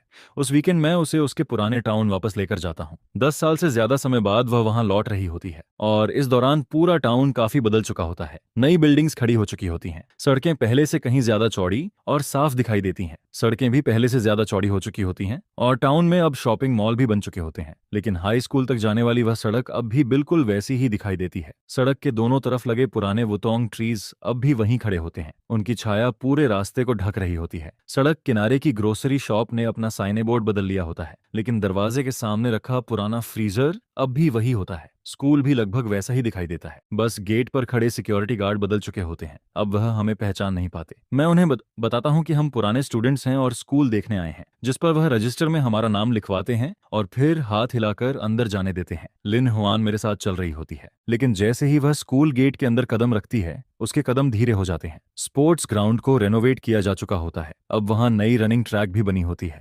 बास्केटबॉल कोर्ट पर कुछ जूनियर स्टूडेंट्स खेल रहे होते हैं। बास्केटबॉल के बोर्ड से टकराने की आवाज गूंजती है, बिल्कुल वैसी ही जैसी सालों पहले सुनाई देती थी। टीचिंग बिल्डिंग को दोबारा पेंट किया जा चुका होता है, लेकिन स्टेयरकेस की रेलिंग्स अब भी वही पुरानी लोहे की बनी होती हैं। बस सालों की छुअन से उनकी सतह चमकदार हो चुकी होती है। कैफेटेरिया भी वहीं मौजूद होता है, हालांकि उसका इंटीरियर पूरी तरह बदल चुका होता है। पुरानी लंबी बेंच की जगह अब सोफा सीट्स लगी होती हैं। दीवारों पर वार्म कलर वॉलपेपर लगा होता है। फूड काउंटर पहले 2 हुआ करते थे, अब 4 हो चुके होते हैं और खाने की वैरायटी भी पहले से कहीं ज्यादा बढ़ चुकी होती है। लेकिन वह कोना अब भी मौजूद होता है, वही कोना जहां कभी हॉट वाटर टैंक रखा होता था। हालांकि अब टैंक वहां नहीं होता, उसकी जगह एक ग्रीन प्लांट रखा गया होता है। मैं उसका हाथ पकड़कर उसे उस कोने तक ले जाता हूँ। तुम्हें यह जगह याद है जिस पर वह उस कोने को कुछ देर देखती है और फिर सिर हिला देती है? बिल्कुल याद है। तब हर दिन तुम यहीं बैठते थे, सब लोगों से मुंह फेर कर वेजिटेरियन फूड खाते थे और फ्री सूप पीते थे। उसकी आवाज बहुत हल्की होती है। मैं उस वक्त कैफेटेरिया के दरवाजे से अंदर आती थी और एक नजर में तुम्हें पहचान लेती थी। इतने सारे स्टूडेंट्स के बीच सिर्फ तुम ही ऐसे बैठते थे, चुपचाप, जिसे देखकर दिल दुखता था। मैं नहीं चाहती थी कि तुम्हें लगे कि तुम सबसे अलग हो, न ही चाहती थी कि तुम खुद को छोटा समझो। इसीलिए मैं तुम्हारे पास बैठने आ जाती थी। मैं उसकी तरफ देखता हूँ, खिड़की से आती धूप उसके चेहरे पर पड़ रही होती है और वह दृश्य बिल्कुल वैसा ही दिखाई देता है जैसा सालों पहले दिखाई दिया था। मैं धीरे से कहता हूँ, मैंने कभी खुद को अकेला महसूस नहीं किया। मेरी आवाज सीने की गहराई से निकलती है, उसमें पिछले 10 सालों का सारा भार शामिल होता है। जिस पल तुम मेरी जिंदगी में आई थी, उसी पल मुझे लगा था कि मेरे सारे संघर्षों का मतलब है तुम्हारी वजह से मैंने खुद को बदलना शुरू किया, तुम्हारी वजह से मैं मेहनत करता रहा, क्योंकि मैं तुम्हारे लायक बनना चाहता था। मैं उसका हाथ कसकर पकड़ लेता हूँ। इन सालों में मैं जान लगाकर काम करता रहा, किसी बड़ा बिजनेसमैन बनने के लिए नहीं, बल्कि सिर्फ इसलिए कि मैं एक दिन तुम्हें ढूंढ सकूं, तुम्हें एक शांत जिंदगी दे सकूं और यह सुनिश्चित कर सकूं कि तुम्हें फिर कभी दुख न झेलना पड़े। धूप उसके चेहरे पर पड़ रही होती है, उसके डिंपल साफ दिखाई दे रहे होते हैं, लेकिन उसकी आंखें फिर से लाल होने लगी होती हैं। मैं धीरे से कहता हूँ, पास्ट को अब जाने दो, तुम्हारी कोई गलती नहीं थी, तुमने जो किया वह अपने परिवार के लिए किया, जीवित रहने के लिए किया। तुम्हारी काइंडनेस और तुम्हारी स्ट्रेंथ किसी भी चीज से ज्यादा कीमती है। मैं तुम्हारे पास्ट से प्यार नहीं करता, मैं तुम्हारे बैकग्राउंड से प्यार नहीं करता, मैं तुमसे प्यार करता हूँ। तुम चाहे जो कुछ भी झेल चुकी हो, मेरे लिए तुम हमेशा वही रोशनी रहोगी जिसने मेरी टीनेज लाइफ को रोशन किया था। और तुम ही वह इंसान हो जिसके साथ मैं पूरी जिंदगी बिताना चाहता हूँ। यह सुनकर उसकी आंखों से आंसू बहने लगते हैं, लेकिन इस बार वह शर्म या दुख के आंसू नहीं होते, यह राहत के आंसू होते हैं। सालों से उठाए जा रहे बोझ के उतर जाने के आंसू। उसके होंठ मुस्कुरा रहे होते हैं, लेकिन आंसू लगातार गिरते जा रहे होते हैं। त्रानवु, मुझे माफ कर दो, मैंने तुम्हें इतने साल इंतजार करवाया और तुम्हें इतनी चिंता भी दी। उसकी आवाज बहुत हल्की होती है। पहले मैं हमेशा सोचती थी कि मैं तुम्हारे लायक नहीं हूँ, मुझे लगता था मेरा पास्ट एक दाग है, लेकिन अब मैं समझ चुकी हूँ, तुम्हारा प्यार कभी किसी शर्त पर टिका ही नहीं था। यहाँ कोई योग्य या अयोग्य नहीं है जिस पर मैं उसका हाथ और मजबूती से पकड़ लेता हूँ। हम दोनों मुश्किलों से निकलकर यहाँ तक पहुंचे हैं। मैं तुम्हारी हीन भावना भी समझता हूँ और तुम्हारी जिद भी, बिल्कुल वैसे ही जैसे सालों पहले तुमने मुझे समझा था। अब हम कभी अलग नहीं होंगे। मैं पूरी जिंदगी तुम्हें प्यार करूंगा, तुम्हारी रक्षा करूंगा और तुम्हारे हर दर्द की भरपाई करने की कोशिश करूंगा। वह मुझे देखती है, आंसू उसके गालों पर बह रहे होते हैं, लेकिन उसके चेहरे पर एक चमकदार मुस्कान भी होती है। कैफेटेरिया की खिड़की से आती धूप हमारे कंधों पर पड़ रही होती है। वह धूप अब भी उतनी ही गर्म और कोमल लगती है जितनी सालों पहले लगती थी। इतने उतार चढ़ाव के बाद आखिरकार हम फिर उसी जगह लौट आए होते हैं जहां से सब शुरू हुआ था। बस फर्क इतना होता है कि अब मैं वह गरीब लड़का नहीं होता जो कोने में बैठकर सादा खाना खाया करता था, और वह भी अब वह मासूम स्कूल गर्ल नहीं रह गई होती जो सिर्फ एक हरी सब्जी देकर किसी का सेल्फ रिस्पेक्ट बचा लेती थी। लेकिन हमारे बीच का प्यार और वह कोमलता कभी नहीं बदली होती।